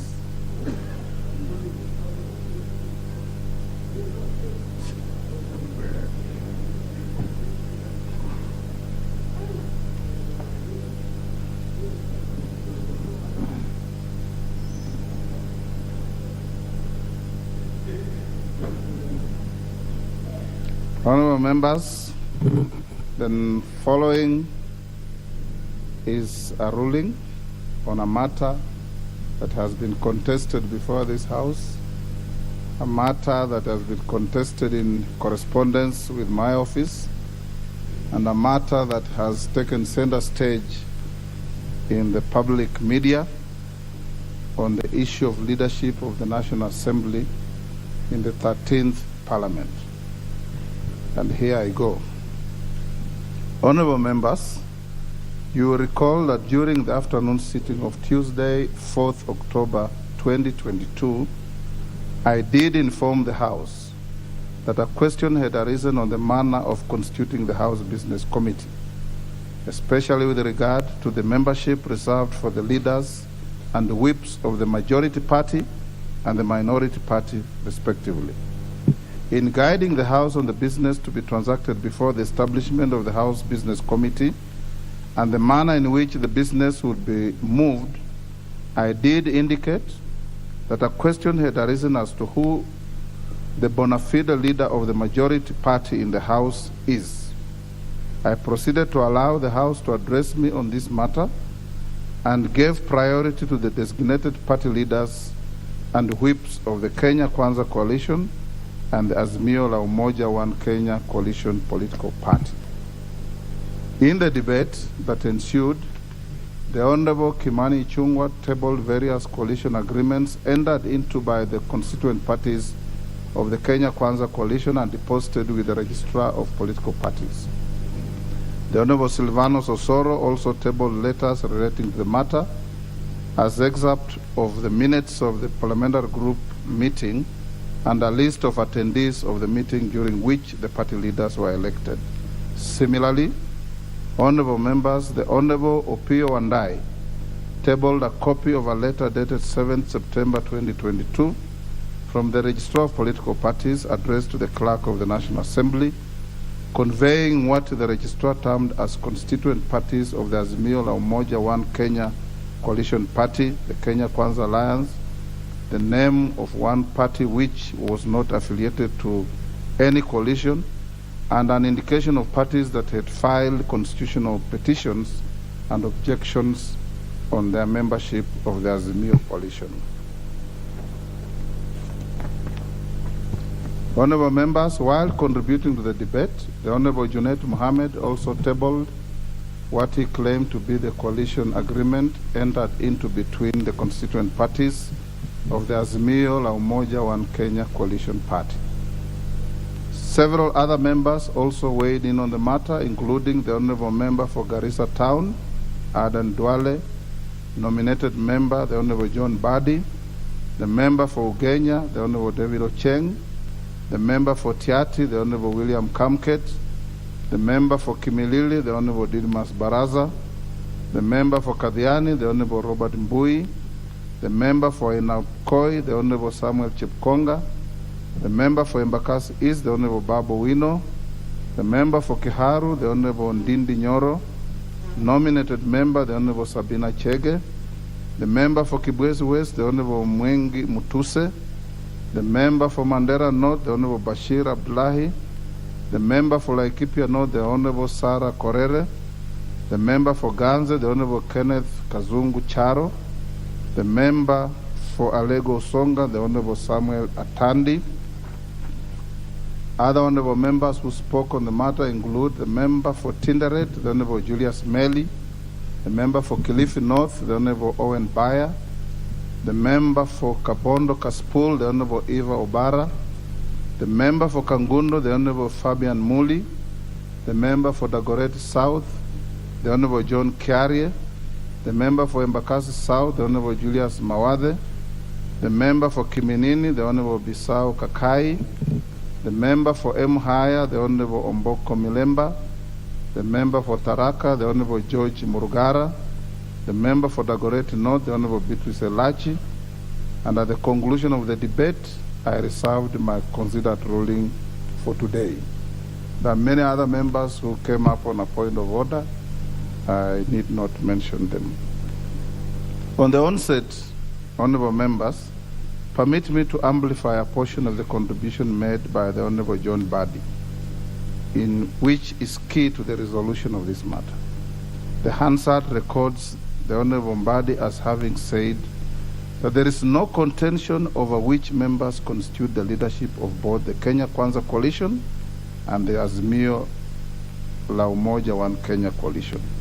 The only contention that exists and which formed the basis of the debate which ensued is over which of the two is the majority.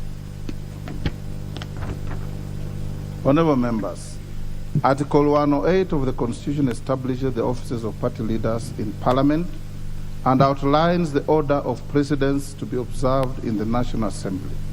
The article provides as follows: there shall be a leader of the majority party and a leader of the minority party. The leader of the majority party shall be the person who is the leader in the National Assembly of the largest party or a coalition of parties. The leader of the minority party shall be the person who is the leader of the National Assembly of the second largest party or a coalition of parties. The following order of precedence shall be observed in the National Assembly. That is sub-article 4 of 108. The Speaker of the National Assembly the leader of the majority party, and the leader of the minority party. Honorable members, what is clear from the Constitution is that the leader of the majority party must lead either a party or a coalition of parties in the National Assembly.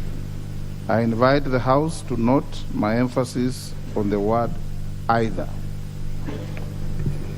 Honorable members, Article 92 of the Constitution mandates Parliament to enact legislation on various aspects of political parties. To this end, the Political Parties Act 2011 was enacted. This law has been amended severally, including as late as February this year. Honorable members, you will note that Section 2 of the Political Parties Act 2011 defines a political party as an association of citizens with an identifiable ideology or program that is constituted for the purpose of influencing public policy or nominating candidates to contest elections. The term is further defined to include a coalition political party. Under the same section, a coalition is defined as an alliance of two or more political parties formed for the purpose of pursuing a common goal and is governed by a written agreement deposited with the registrar. On the other hand, honorable members, a coalition political party is defined as a coalition that is registered by the registrar as a political party. Interestingly, Section 10(1) of the Act allows two or more political parties to form a coalition or a coalition political party before or after an election on condition that they deposit a coalition agreement with the registrar. Honorable members, what I discern from these definitions of Section 10(1) of the Act is that Parliament, in its wisdom, legislated as follows: that two or more political parties may form a coalition or a coalition party and deposit a written agreement with the registrar. Further, that a coalition of two or more parties may register itself as a political party with the registrar under the Act. You will agree with me that this legislation creates a unique and puzzling scenario where a coalition, which is a conglomeration of parties, can also be treated as a political party on its own right. Honorable members, I note that in the letter that I received from the member for Suna East, the Honorable Junaid Mohammed, on this matter, he submitted names of leaders representing the Azimio la Umoja One Kenya coalition party. Curiously, in the same letter, the honorable member signed off as Secretary General of the Azimio la Umoja One Kenya coalition. This begs the question of whether Azimio la Umoja One Kenya coalition is a coalition, political party, or both. In the debate over this matter, several members argued that a coalition political party is a perfectly legal vehicle that was used in the just concluded election to allow individual and corporate membership within a coalition. In my understanding of Section 2 and Section 10 of the Political Parties Act, Parliament permitted a coalition political party to elect to assume the character of either a party or a coalition. Honorable members, in the last general election, it is evident that Azimio la Umoja One Kenya elected to behave as several political parties in certain categories of elections and as one political party with regard to the election of the president. It is without doubt that if it were to be considered as a political party, Azimio la Umoja One Kenya coalition party has no elected member in this House today, as no member was elected under its banner. This is easily discernible from Gazette Notices number 9950 and 9951 of 2022, both dated 23rd August 2022, and Gazette Notices number 10535 of 2022, dated 5th September 2022, in which the IEBC, the Independent Electoral and Boundaries Commission, declare the persons duly elected as members of this House and their respective political parties. Further, honorable members, it is notable that with respect to the members nominated to this House, the Azimio la Umoja One Kenya Coalition political party elected to nominate members under the names of its constituent parties. This can be seen from the Gazette Notice number 10-537 of 2022 dated 7 September 2022 and Gazette Notice number 10710 of 2022 dated 9 September 2022. The Azimio la Umoja One Kenya Coalition Party seems to have elected to enter this House in both elective and nominative positions through its individual constituent parties.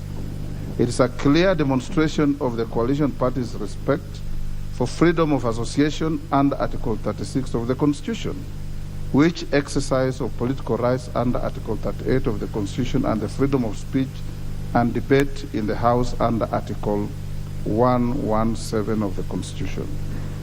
Honorable members, Article 108 of the Constitution also allows a coalition to elect and designate their choice of the leader of the majority party.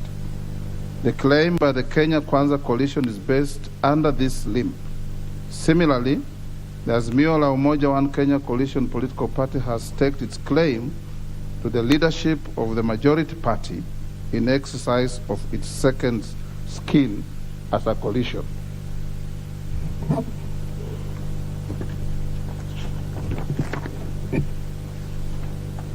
Honorable members, what is clear from the Constitution is that the leader of the majority party must lead either a party or a coalition of parties in the National Assembly and not both. Indeed, I noted earlier in this communication, in determining the matter confronting the House today, one must ask the question whether the entities claiming the leadership of the majority party are parties or coalitions.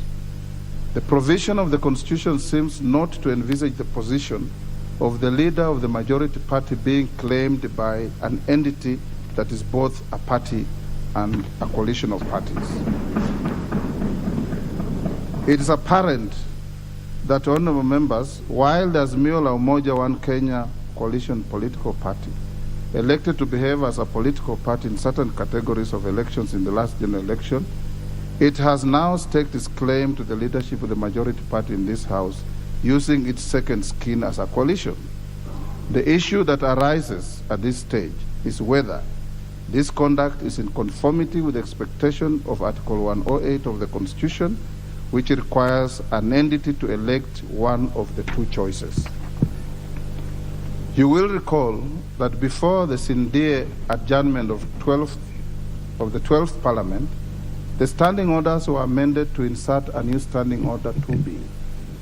This provision requires the clerk of the National Assembly to obtain a certified copy of any coalition agreement entered into between two or more political parties. This amendment was necessitated by a dispute that arose at the beginning of the 12th Parliament on the entitlement of the constituent parties of the then National Super Alliance Coalition, commonly referred to as NASA Coalition, to a share in the membership of the Parliamentary Service Commission. It was not possible for the then Speaker to resolve the issue without access to and perusal of the then NASA Coalition's agreement deposited with the Registrar. Apart from resolving any disputes related to the membership of the Parliamentary Service Commission, it would interest members to note that pursuant to Article 2152 of the Constitution, part of the membership of the Commission on Revenue Allocation is also drawn from nominees of the majority party and the minority parties in the House. This is the basis upon which the standing order was introduced in the last Parliament so as to enable the Speaker to discern the undertakings made by the parties with regard to the positions available to the House. The sharing of nominees for appointment to commissions such as the Parliamentary Service Commission and the Commission on Revenue Allocation, entitlement to positions in the East African Legislative Assembly, and where necessary, determining the relative majorities in the House. Journals of the House indicate that this provision was hardly intended to be used to resolve questions of which party or coalition of parties has sufficient numbers in this House so as to be entitled to elect the leader of the majority party. Honorable members, the Political Parties Act provides a general framework for the formation of coalitions, but leaves the substantive provisions to the formulation of the respective parties to a coalition. Where the substantive provisions of a coalition agreement are unclear, ambiguous, or are in contention, the interpretation of the intent of the parties is left to the general jurisdiction of the legal system. Nevertheless, honorable members, perusal of an agreement entered between the partners in a coalition would greatly assist, resolve, or forestall unnecessary disputes likely to impede the conduct of the business of the House. Indeed, upon obtaining a copy of the NASA coalition agreement, my immediate predecessor did urge that the provision of the coalition agreements to the House should become standard practice.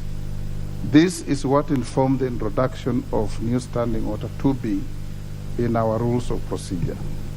Honorable members, with regard to the coalition agreements affecting the affairs of the 13th Parliament, the clerk did write to the Office of the Registrar of Political Parties on 2nd September 2022. In her letter, entitled Request for Information and Copies of Coalition Agreements pursuant to the National Assembly Standing Order 2B, the clerk provided the registrar with a list of parties with representation in the House at the time. The clerk sought the following from the registrar, and I quote, "Guidance on which particular political parties from the list above are in coalition arrangements, please include the date of the registration of the coalitions." 2. Information on changes made to any of the coalition agreements or partnerships that are in place and the dates of the changes, if any. And 3. Certified copies of the coalition arrangements entered into by any of the parties listed herein. Honorable members, in response, the registrar noted that at 21st April 2022, Azimio la Umoja One Kenya Coalition Party comprised 26 political parties, namely Jubilee Party, JP, Orange Democratic Movement, ODM, Wiper Democratic Movement, WDM, Kenya African National Union, KANU, National Rainbow Coalition, NAC, National Rainbow Coalition Kenya, NAC Kenya, Muungano Party, Maendeleo Chap Chap Party, Democratic Action Party, DAP-K, Devolution Empowerment Party, United Party of Independent Alliance, United Democratic Movement, UDM, United Progressive Alliance, UPA, Pamoja African Alliance, PAA or PA, Kenya Union Party, KUP, United Democratic Party, UDP, Movement for Democracy and Growth, MDG, Kenya Reform Party, KRP, Chama cha Uzalendo, CCU, National Liberal Party, NLP, People's Trust Party, PTP, Ubuntu People's Forum, UPF, Party of National Unity, PNU, Labour Party of Kenya, LPK, and the Party for Growth and Prosperity.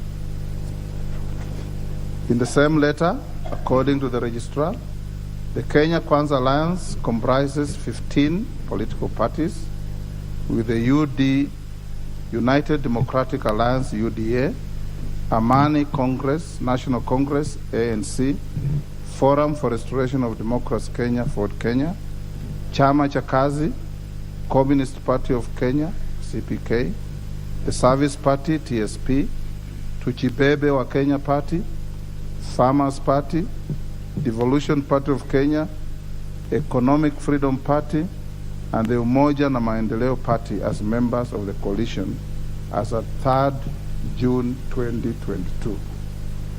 Can the members take their seats?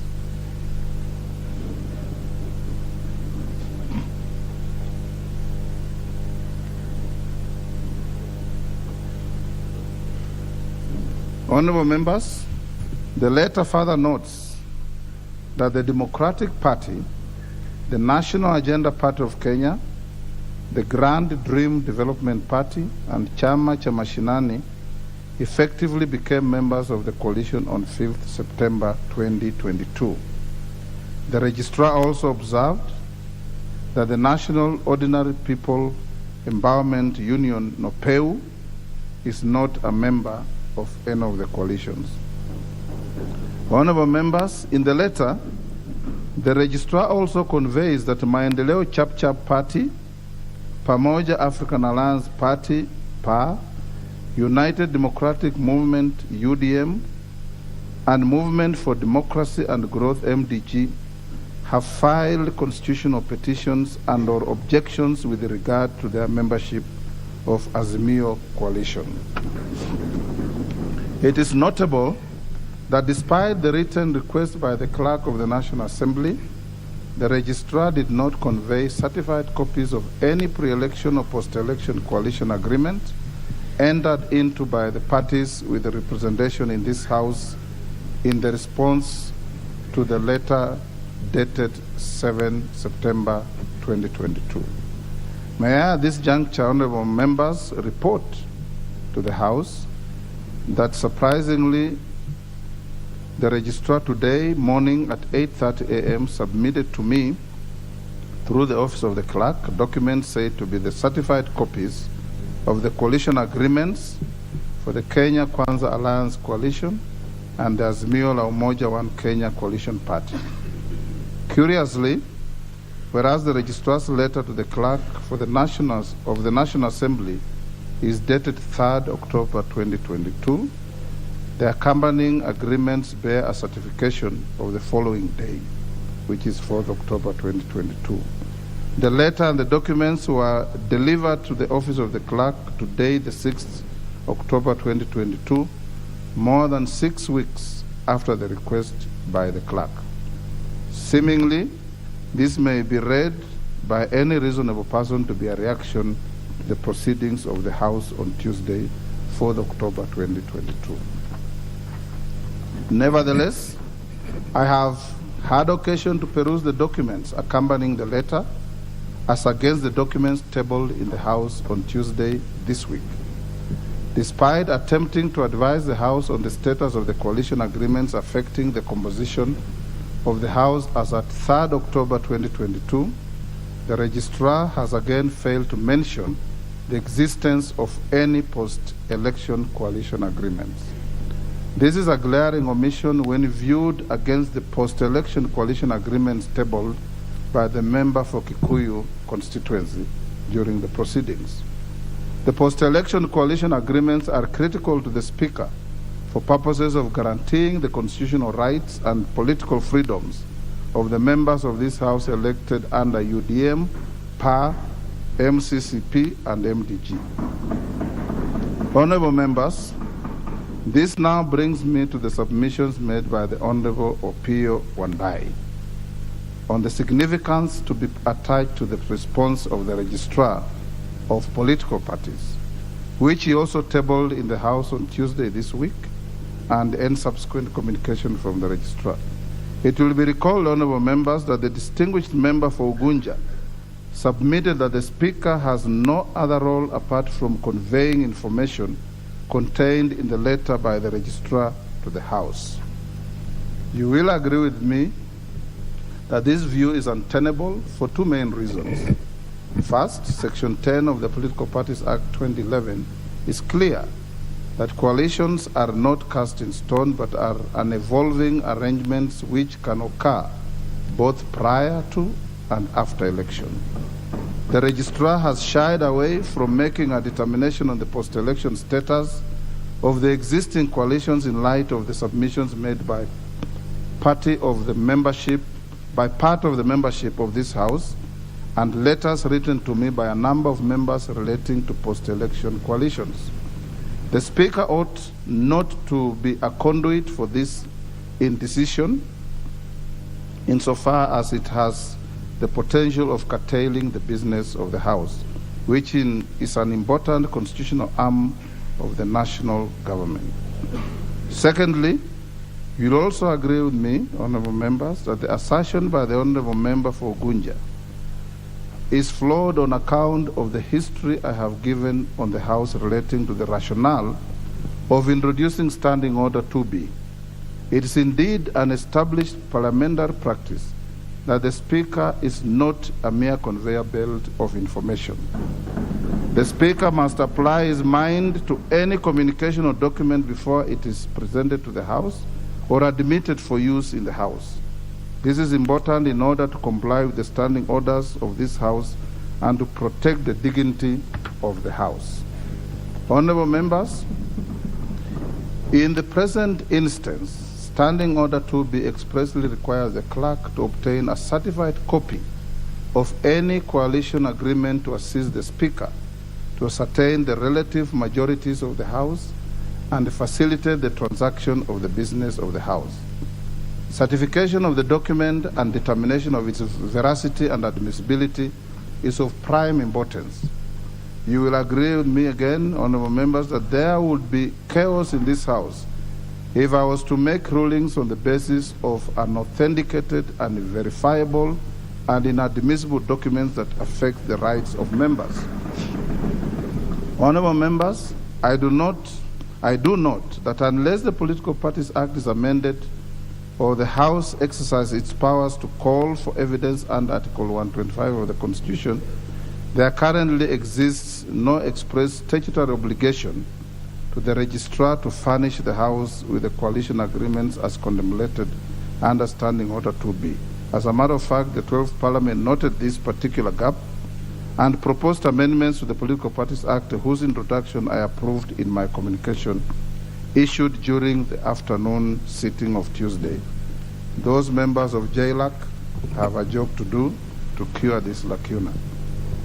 Honorable members, attempts were made by members during the afternoon sitting of Tuesday, 4th October 2022, to table coalition agreements in support of the claims by the Kenya Kwanza Coalition and Azimio la Umoja One Kenya Coalition Party. You will recall that I ruled the documents tabled by the Honorable Junet Mohammed as inadmissible owing to the inconsistencies that were apparent on the face of the document. The inconsistencies were glaring, especially in light of allegations made by the Honorable David Ocheng's denouncing association of both himself and his party with the coalition political party. Apart from being a member of this House, the Honorable David Ocheng is also the party leader of the Movement for Democracy and Growth, an alleged party to the document tabled by the Honorable Junet Mohammed. In light of the objections raised by the Honorable David Ocheng, the document became a center of particular focus with respect to its legality, validity, and admissibility. The attempt by the Registrar of Political Parties to convey what is said to be a certified copy of the document tabled by the Honorable Junet Mohammed on the 6th October 2022, that's today, has not made things any better, as the document from the Registrar, just like the document tabled by the Honorable Junet Mohammed, has the same glaring gaps and inconsistencies that make it inadmissible. The question of admissibility of papers laid in this House has been addressed severally by my predecessors. In the most recent case, the Honorable Justin Muturi distilled previous guidance on the admissibility of documents into 9 brief rules in a communication issued on Tuesday, 10th May 2022, while ruling on the tabling of papers by the then member for Elgeyo County, the Honorable Fatuma Gedi.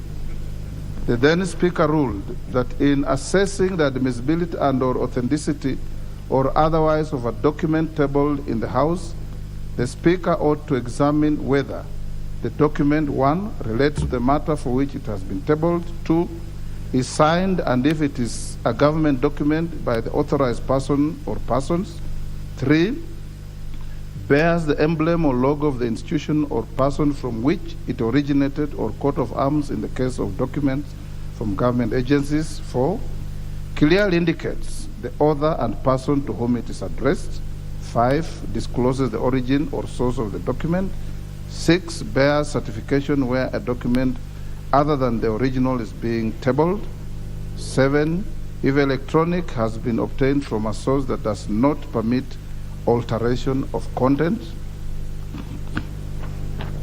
and 8, is related to a claim made before the House or a committee, or its content has a nexus with the claim. 9, is stamped and clearly indicates the person signing off the stamp. Honorable members, can the honorable members take their seats?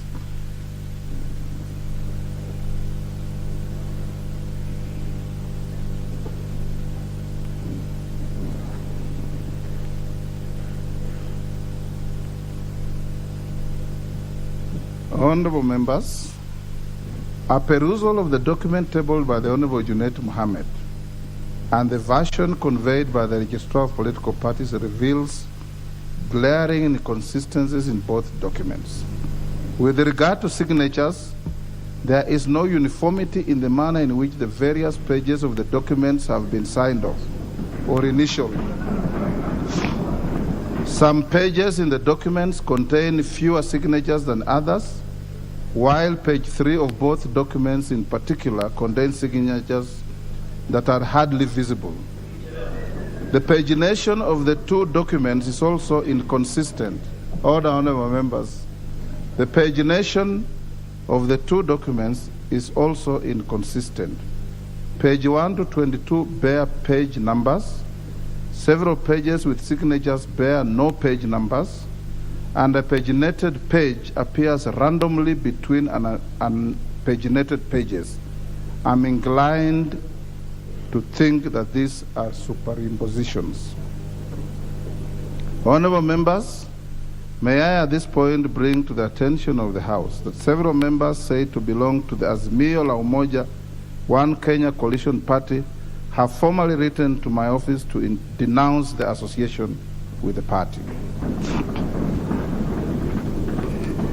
In a letter dated 9th September 2022 and received by my office on 22nd September 2022, the member for Ugenya constituency, the Honorable David Ocheng, wrote to convey the decision of his party, the Movement for Democracy and Growth, to terminate its membership with the Azimio la Umoja One Kenya Coalition Party. In the letter, the Honorable Ocheng also noted that his party is now a member of Kenya Kwanza Coalition. Honorable members, in letters received by my office on 21st and 22nd September 2022, the Honorable Kenneth Charo, the Honorable Gonzi Rai, and the Honorable Anton Kenga, who were all elected to Parliament on the Pamoja African Alliance party ticket, formally distanced themselves and their party from any association with the Azimio coalition. The three categorically noted that their party should only be associated with the Kenya Kwanza coalition, with which it has entered into its only existing coalition agreement. Additionally, honorable members, in a letter dated 16 September 2022 and received by my office on 19 September 2022, all the 7 members of Parliament elected to the National Assembly under the United Democratic Movement UDM, namely the Honorable Major Retired Bashir Abdullahi, the Honorable Hassan Kulo, the Honorable Haro Abdul Ibrahim, the Honorable Mangale Chiforomodo, the Honorable Yusuf Aden Haji, the Honorable Joseph Lekuton, the Honorable Omulkhair Kazim, and the Honorable Suleha Harun, again distanced themselves and their party from any alleged coalition agreement with the Azimio coalition. Instead, they note in their letter that they are party to a post-election coalition agreement with the Kenya Kwanza coalition. It is their contention that their affiliation with the Kenya Kwanza coalition has seemingly been ignored by the registrar of political parties.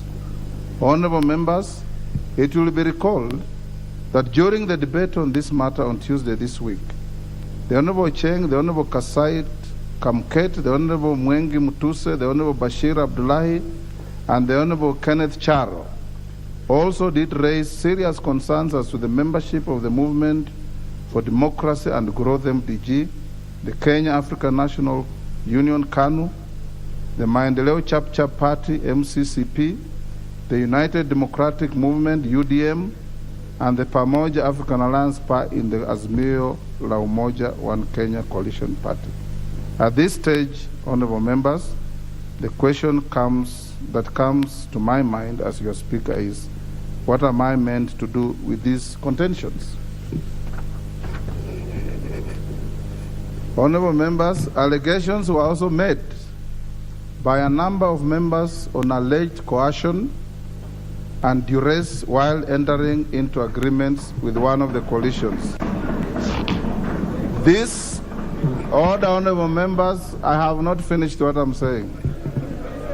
This, if true, is a serious affront to the democratic rights and freedoms that we enjoy as citizens of this country. As a seasoned lawmaker and a lawyer, I note that the political freedoms granted to Kenyans by the Bill of Rights must be taken very seriously in the affairs of political parties. If I were to rely on the coalition agreements tabled before this House, I would find great fault in any provision seeking to limit the political rights of members of this House. Honorable members, our Constitution is very rights-centric. In any ruling, I am one of the Constitution. These provisions require me to uphold, respect, and defend the Constitution whenever applying myself on any questions brought before me. I'm also under obligation to jealously protect the rights and freedoms guaranteed by the Constitution to all members of this House and indeed all Kenyans. You will note, honorable members, that even when making laws, all of you are enjoined under Article 24 of the Constitution to ensure that any limits you place on a right or freedom are expressly stated and that the limitation is reasonable and justifiable in an open and democratic society. Having looked at the drafting style of the Political Parties Act vis-à-vis the requirements of Article 24(2) of the Constitution, it is evident that the Political Parties Act does not manifest or declare any intent whatsoever to limit the rights guaranteed under Article 36 of the Constitution on the freedom of association and Article 38 of the Constitution on political rights. Honorable members, political rights are not absolute. They may be limited in a manner that is consistent with the provisions of Article 24 of the Constitution. Indeed, the Political Parties Act does not engage in the substantive limitations of rights, but only deals with procedural exercise of those rights in terms of timelines. Honorable members, indeed, the architecture of the Act is that timelines are only prescribed with respect to activities that fall before the election date, which seem to be related to the management of the election calendar. There are no timelines prescribed for activities after the election date. From the provisions of the Act, it appears that a person is at liberty to join and leave political parties as long as they notify the registrar of their actions. Honorable members, I'm not sure whether a provision of a coalition agreement regulating the period within which a member may exit a coalition would pass the test of being compliant with the Political Parties Act in the first instance, or the Constitution, or the Constitution in the second instance. Fortunately, that is not for me to decide. I trust those who are aggrieved will find their way to courts of law in exercise of their powers under Article 165 of the Constitution. Honorable members, noting that some of the matters raised were said to be pending either in the Political Parties Disputes Tribunal or the court, I shall refrain from pronouncing myself on such. Honorable members, let me now turn to the nexus between the letter from the Registrar of Political Parties and the several Gazette notices published by the IEBC with respect to your election or nomination as members of this House. Based on Gazette notices 9950 and 9951 of 2022, both dated 23rd August 2022, Gazette Notice 10535 of 2022, dated 5th September 2022, Gazette Notice number 10537 of 2022, dated 7th September 2022, and Gazette Notice number 10710 of 2022, dated 9th September 2022, the current composition of the National Assembly by individual political parties is as follows.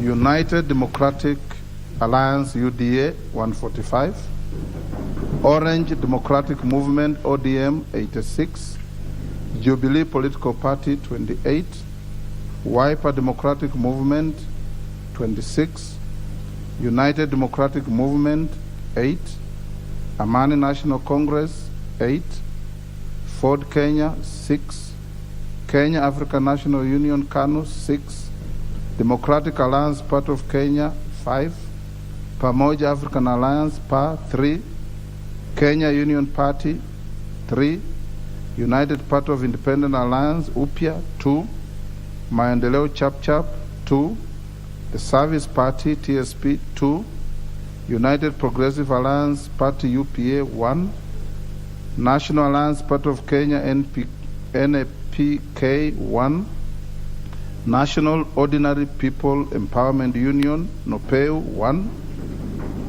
Grand Dream Development Party 1, Democratic Party DP 1, Movement for Democracy and Growth MDG 1, Chama cha Mashinani 1. Honorable members, reference to the letter by the Registrar of Political Parties will give the cumulative number of the members of the constituent parties of what the Registrar refers to as the Azimio la Umoja One Kenya Coalition Party as 171 members and against 165 members of the constituent parties of what the Registrar refers to as the Kenya Kwanza Alliance. However, it is notable that a total of 14 members are drawn from 4 parties, that is UDM, MDG, MCP, and PA, who according to the letter of the Registrar have filed constitutional petitions and objections against their membership in Azimio. This implies that the letter from the Registrar may not be used to compute the membership of the majority and minority parties by dint of the admission contained in it on the existing constitutional petitions and objections. Honorable members, it will also be recalled that the members of UDM, MDG, MCCP, and PA have claimed they signed pre-election and post-election coalition agreements with the Kenya Kwanza Alliance Coalition. Cumulatively, the membership of the 4 parties in this House is 14. If these members were to be added to the 165 members of the initial constituent parties of Kenya Kwanza Coalition, the coalition would comprise a total of 179 members.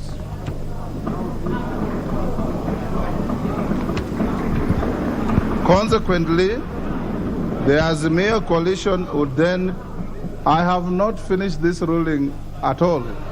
Order, members. If you listen,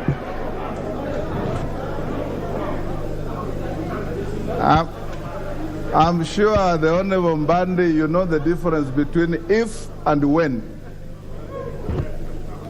I'm sure you know the difference between if and when. Consequently, the Azimio coalition would then comprise a total of 157 members.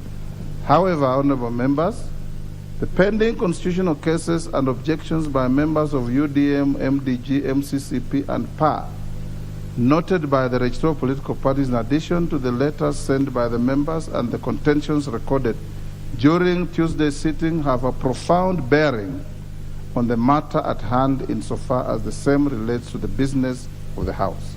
At this stage, honorable members, the House has a choice to either hold its proceedings and await the determination of matters that are before the Political Parties Disputes Tribunal or the courts, or to permit the Speaker to make a decision that facilitates this House to continue discharging its constitutional functions. In any event, all the honorable members, you will hear the Speaker in silence. In any event, members are aware that the sub judice rule is a rule that the House imposes on itself. It can never be contemplated that the House can curtail the performance of its own mandate.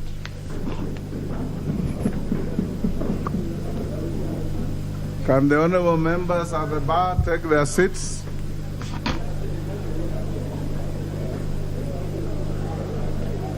Yes.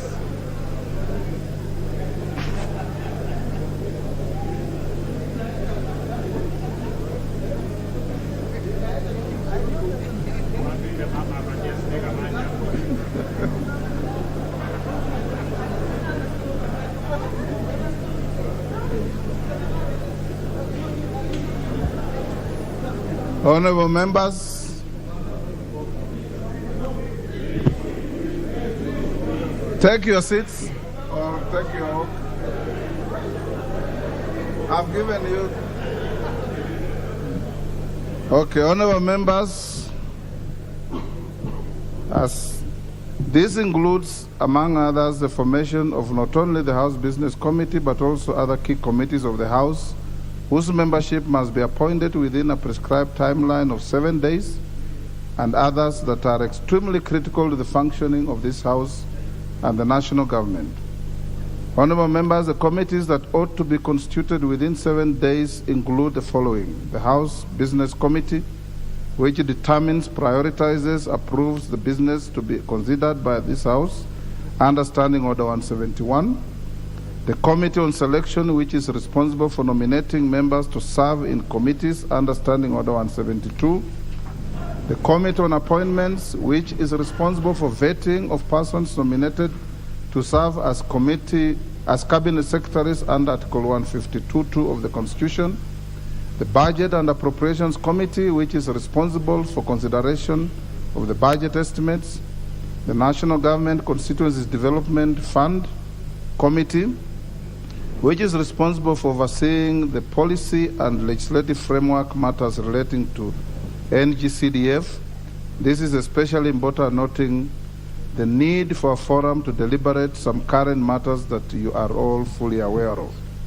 Honorable members, the disclosure by the registrar relating to the petitions and objections, the letters by the members of the four parties, the oral objections raised in this House, and the need to promote the continuity of the business of the House while respecting the due process of the courts of law, presents this House with a complex situation that requires balanced consideration of the intent and the philosophy behind the provisions of Article 108 and Article 124 of the Constitution.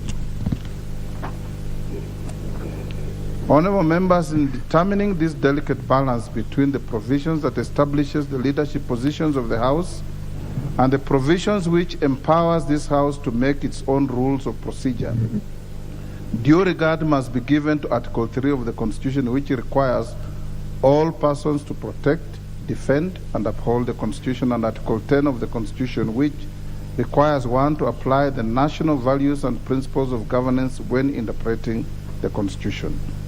Honorable members, I note that the four parties that I mentioned cumulatively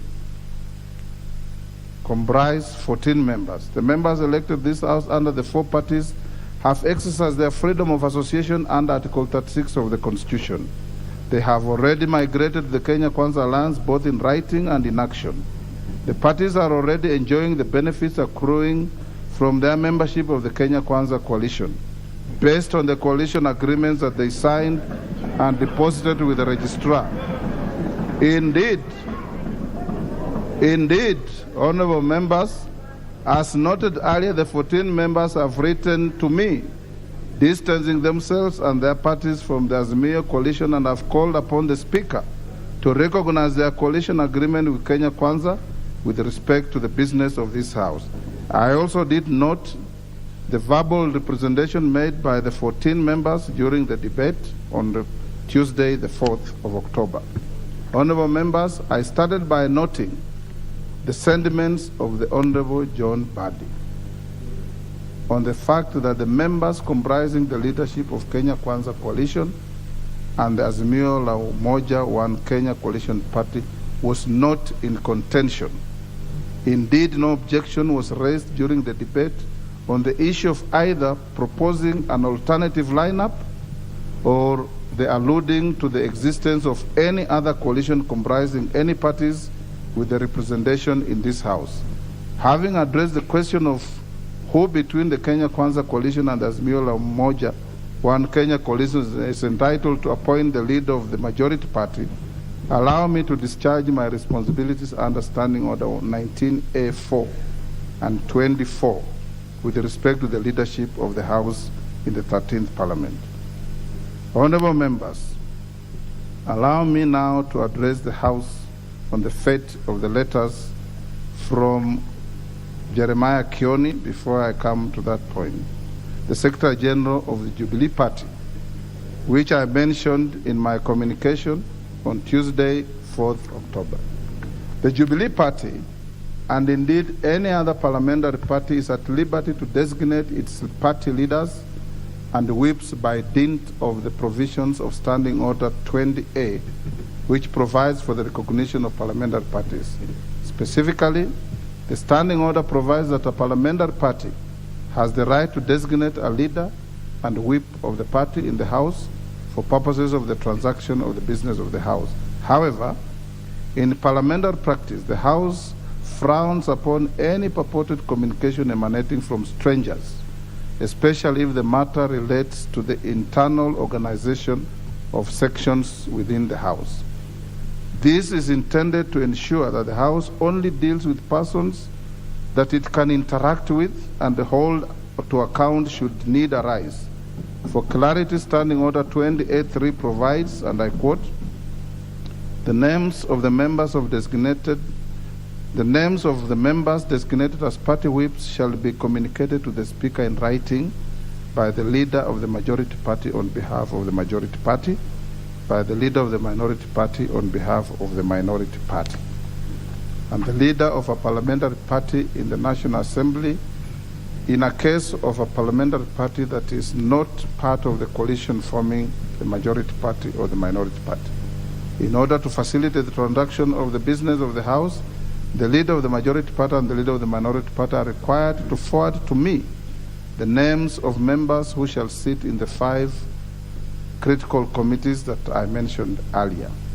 Honorable members, Standing Order 1711F provides that apart from the House leadership, the House Business Committee consists of 9 other members nominated by the parliamentary parties, reflecting the relative majorities and taking into consideration the interests of parties other than parliamentary parties and independents. Furthermore, honorable members, Standing Order 1711C provides that besides the House leadership, the Committee on Selection consists of not less than 11 and not more than 21 members nominated by the parliamentary parties, reflecting the relative majorities and taking into consideration the interests of parties other than parliamentary parties and independents. Standing Order 2041 provides that apart from the leadership of the House, Committee on Appointments consists of not more than 15 other members nominated by the House Business Committee on the basis of proportional party membership, taking into account consideration the numerical strength of the parties and interests of independents. Honorable members, upon formation of the committees on selection, I will be asking the party leadership to nominate members for appointment to the rest of the committees within particular priority to the Budget and Appropriations Committee and the National Government Constituency Development Fund Committee. It is imperative that in nominating the members of the committees, majority and minority leaders should, as much as possible, take into account and consideration the gender representation, the need for national balance, and the interests of parties other than parliamentary parties, and indeed the independents. As to the completeness of the membership of the aforementioned committees, you will note that I have reserved some slots for independent members in each of the 3 committees whose nomination ratios I have specified. This is to ensure adherence to the standing orders, which require the recognition of the various shades of opinion represented in the House. As my predecessor noted in the 12th Parliament, the Speaker should protect the independent members and small parties in the nomination to and discharge from committees. Honourable members, in summary, therefore, my considered determination on the matter raised is as follows. 1. Alleged coercion. That the consideration of the various allegations of coercion and duress at the time of entering into coalition agreements and an appropriate remedy for the same lies outside the authority of this House. 2. The place of members of UDM, PA, MCCP, and MDG. That in my considered opinion, it would be imprudent to treat the 14 members elected to the House under the UDM, Pamoja African Alliance, Maendeleo Chap Chap, and the Movement for Democracy and Growth, MDG, as part of a coalition that they have expressly distanced themselves from and their parties. I am therefore persuaded that the 14 members and their parties are part of the Kenya Kwanza coalition. This, in my view, would be fair and in accordance with the previous rulings by my predecessors on related matters. 3, that with the 14 members, the membership of the Kenya Kwanza coalition stands at 179 members, while the membership of the Azimio la Umoja One Kenya coalition party stands at 157 members. This, by implication, indicates that the Kenya Kwanza coalition is the majority party, and the Azimio la Umoja One Kenya coalition party is the minority party in this House. 4, that the Kenya Kwanza coalition is entitled to appoint the leader of the majority party, while the Azimio la Umoja One Kenya coalition party is entitled to appoint the leader of the minority party. Consequent upon the foregoing, honorable members, the leadership of the majority party will be as follows. The member for Kikuyu constituency, the Honorable Kimani Ichung'wah. All the honorable members, can the members take their seats?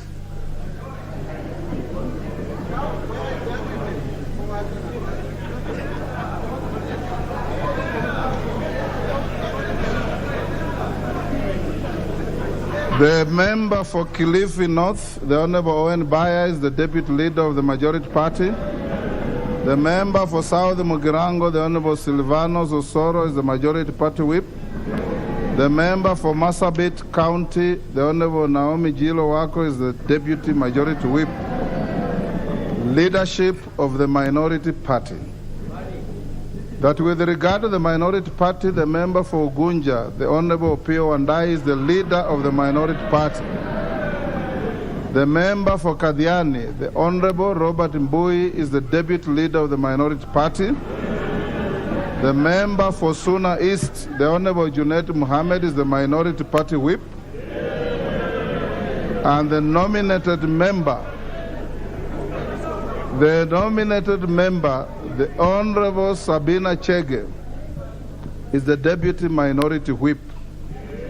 The letters from the Secretary General of the Jubilee Party, I have already touched on those, and we need not bother about them. That with respect to the House Business Committee, the leader of the majority party, the Honorable Kimani Ichung'wah, and the leader of the minority party, the Honorable Pio Wandai, are directed to submit not more than 4 members each to my office latest by 10 a.m. on Tuesday, 11th October 2022. That with respect to the composition of the Committee on Selection, the leader of the majority party and the leader of the minority party are to submit 10 members and 9 members respectively to my office by the same date. That composition of the Committee on Appointments, that with respect to the composition of the Committee on Appointments, the leader of the majority party, the Honorable Kimani Ichung'wah, MP, and the leader of the minority party, the Honorable Pio and I, MP, are to submit not more than 7 members each to my office latest 10 a.m. on Tuesday, 11th October 2022. That upon receipt of the names of the members of the House Business Committee, the clerk is hereby directed to cause the list to be published in the order paper on Tuesday, 11th October 2022. The clerk is also directed to ensure that the names of the members to serve in the Committee on Selection and the Committee on Appointments are presented to the House Business Committee when the committee sits on Tuesday, 11th October 2022. That while it will be construed in the interim that the minority party has designated its leadership, the leader of the minority party, the Honorable Pio and I, MP, is hereby required to regularize the designation of the whip and the deputy whip of the minority party according with the requirements of Standing Order 20A3. Remember, previously we were notified by the Honorable Junet. It's actually now the Honorable Wandai to notify the leadership and the Speaker on who your whips are. That with respect to any member belonging to any party other than a parliamentary party, as your Speaker, I will endeavor to ensure the power afforded to me by Standing Order 174-2B is upheld. I will not accept or approve any list of committee membership that does not take into account the interests of independent members and parties other than parliamentary parties, the ones we commonly refer to as small parties. That pursuant to Standing Order 259, the marked seats in the front row of the chamber to my right and to my left are reserved for the persons occupying the offices of leadership of the majority party and the leadership of the minority party, respectively. That in accordance with Article 108 of the Constitution, the Parliamentary Service Act 209 and Standing Order 19, the Clerk of the National Assembly is hereby directed to take the necessary measures to facilitate the leadership of the House that has been appointed to move into their respective offices and access all other entitlements relating to their offices as has been approved by the Salaries and Remuneration Commission and the Parliamentary Service Commission. In conclusion, honorable members, today's guidance has been informed by my solemn duty to facilitate the continuity of the business of this House. The House will be at a standstill without a clear guidance on the leadership of the House. It is so directed. We now go back to the debate on the presidential address.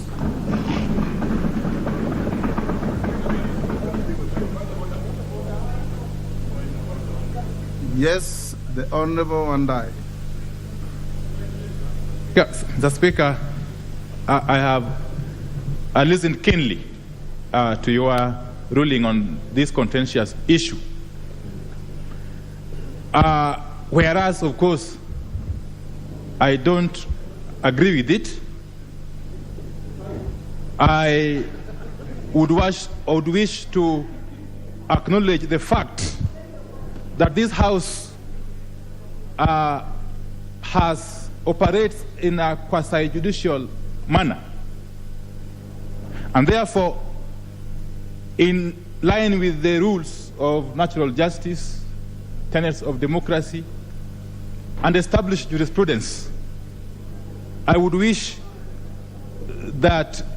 to give notice that we shall be moving, Mr. Speaker, shall be moving you to review your decision. And for that reason, Mr. Speaker, I'll be asking you to give me opportunity to make certain submissions or to make an application for you to review your decision, which is obviously in line with the established jurisprudential practice. I will be again asking you to direct the clerk to facilitate my coalition with the certified copies of your ruling, if possible, by close of business today. Mr. Speaker, I say this with tremendous respect to your office and to the institution of Parliament. Mr. Speaker, it's important for us to establish a culture of openness, transparency, and indeed to work consciously towards entrenching democracy and the rule of law. So I will be asking you, Mr. Speaker, to allow me to make that application formally at the earliest possible opportunity. Mr. Speaker, I'm seeking leave. Order, honorable members. Honorable members, in the tradition of the House and our standing orders and practice, once the Speaker makes a ruling such as the one I have made, is not subject to debate, it is not appealable, and it stands as it is. I want to take the opportunity, the Honorable Wandai and all members of the House, to salute you and thank you for the decorum that you have exhibited through the close to 1 hour that I delivered the ruling. I want to encourage the House that a decision has been made. Let the chips lie where they fell. Take up your offices, carry out a robust and vibrant oversight of the government, and make sure that public resources from taxpayers are put to good use, audit them vigorously, and make sure that you do everything possible within the law to ensure that we have a responsible parliament with both sides being responsive to the needs of the people of Kenya. There will be no further debate on this matter. You know the rules. You are all very senior members, honorable members, and the new colleagues who have come in want to learn from you, and don't give them misdirections on procedure. I want now to go to the next order that we had abandoned, to take the ruling, and I'll give the floor to the Honorable Member Abdikader Mohamud of Lagdera. On the same matter? The same matter? Order, Honorable Member. Order, Honorable Junet. Order, Honorable Members. Honorable Junet. Order, Honorable Junet. I have given direction. The ruling of the chair is a public document. It will be on the parliamentary website.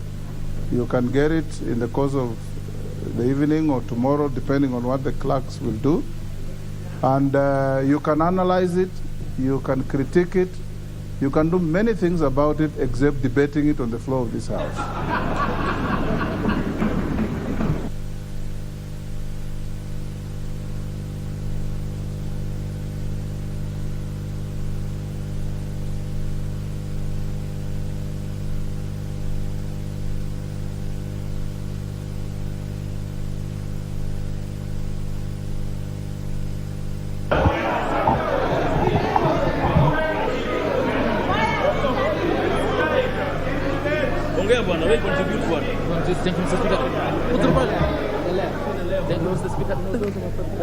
I indulge the distinguished member for Ugunja, being your leader, to make a comment which he did, and we've taken it in the stride, and I've given him direction, and you can see how distinguished he is in respect of what I've said. I want to urge you members that we have called the next order which we had left before the ruling, And the member for Lagdera, if he's on the floor, he can continue with the debate. If he's not, we give the floor to the next member. Go on, member.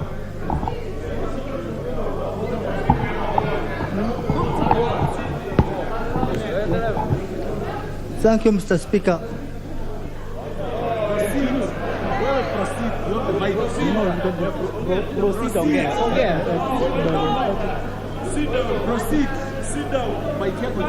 Member for Lagdera, if you want to sit your position, we can give to somebody else. Proceed.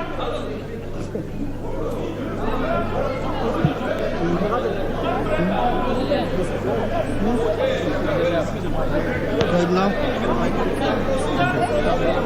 Thank you.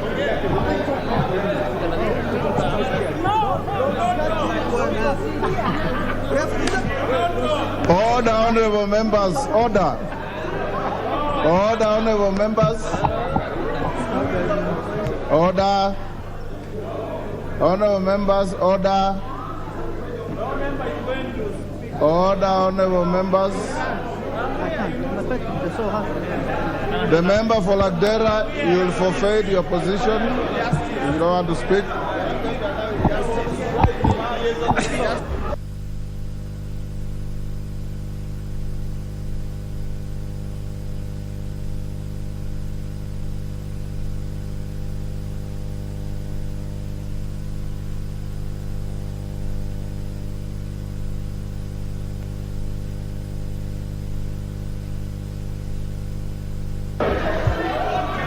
Order, honorable members.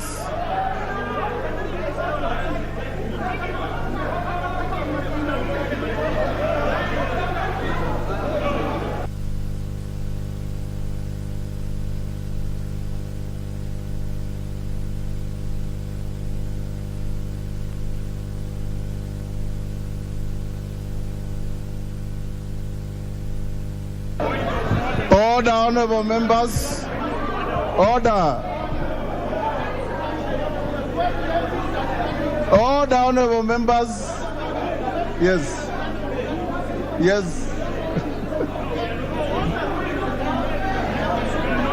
Order, honorable members.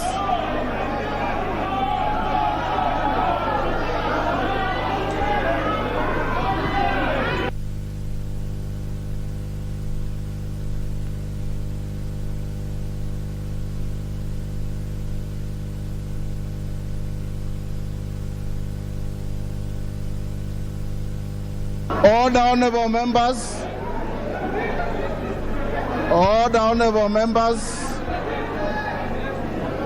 It's Wanjala who grabbed the mess.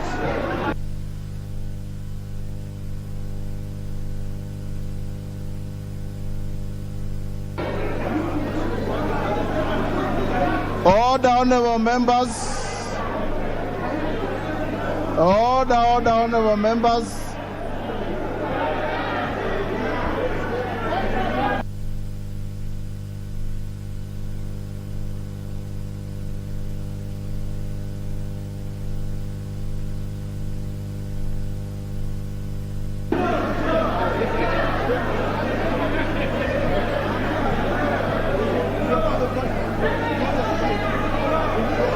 Order, honorable members.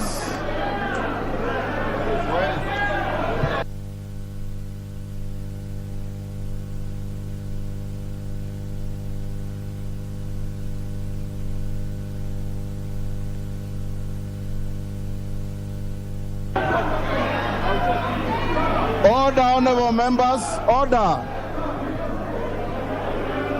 Give me for Tuesday.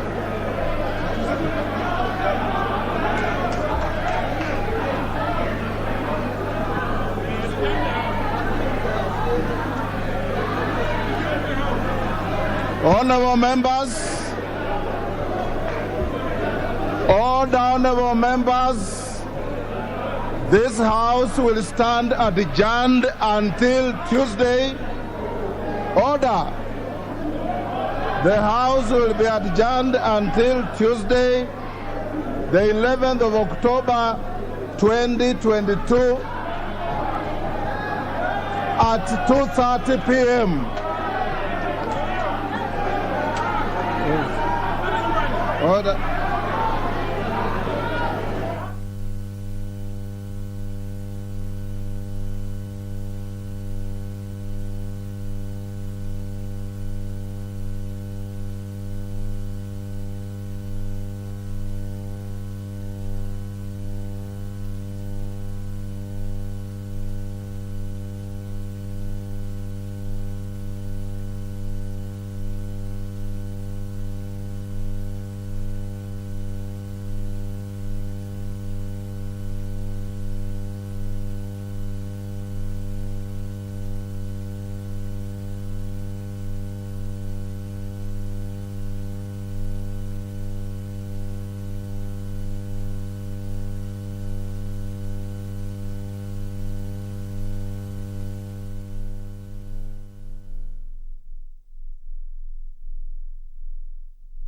Are you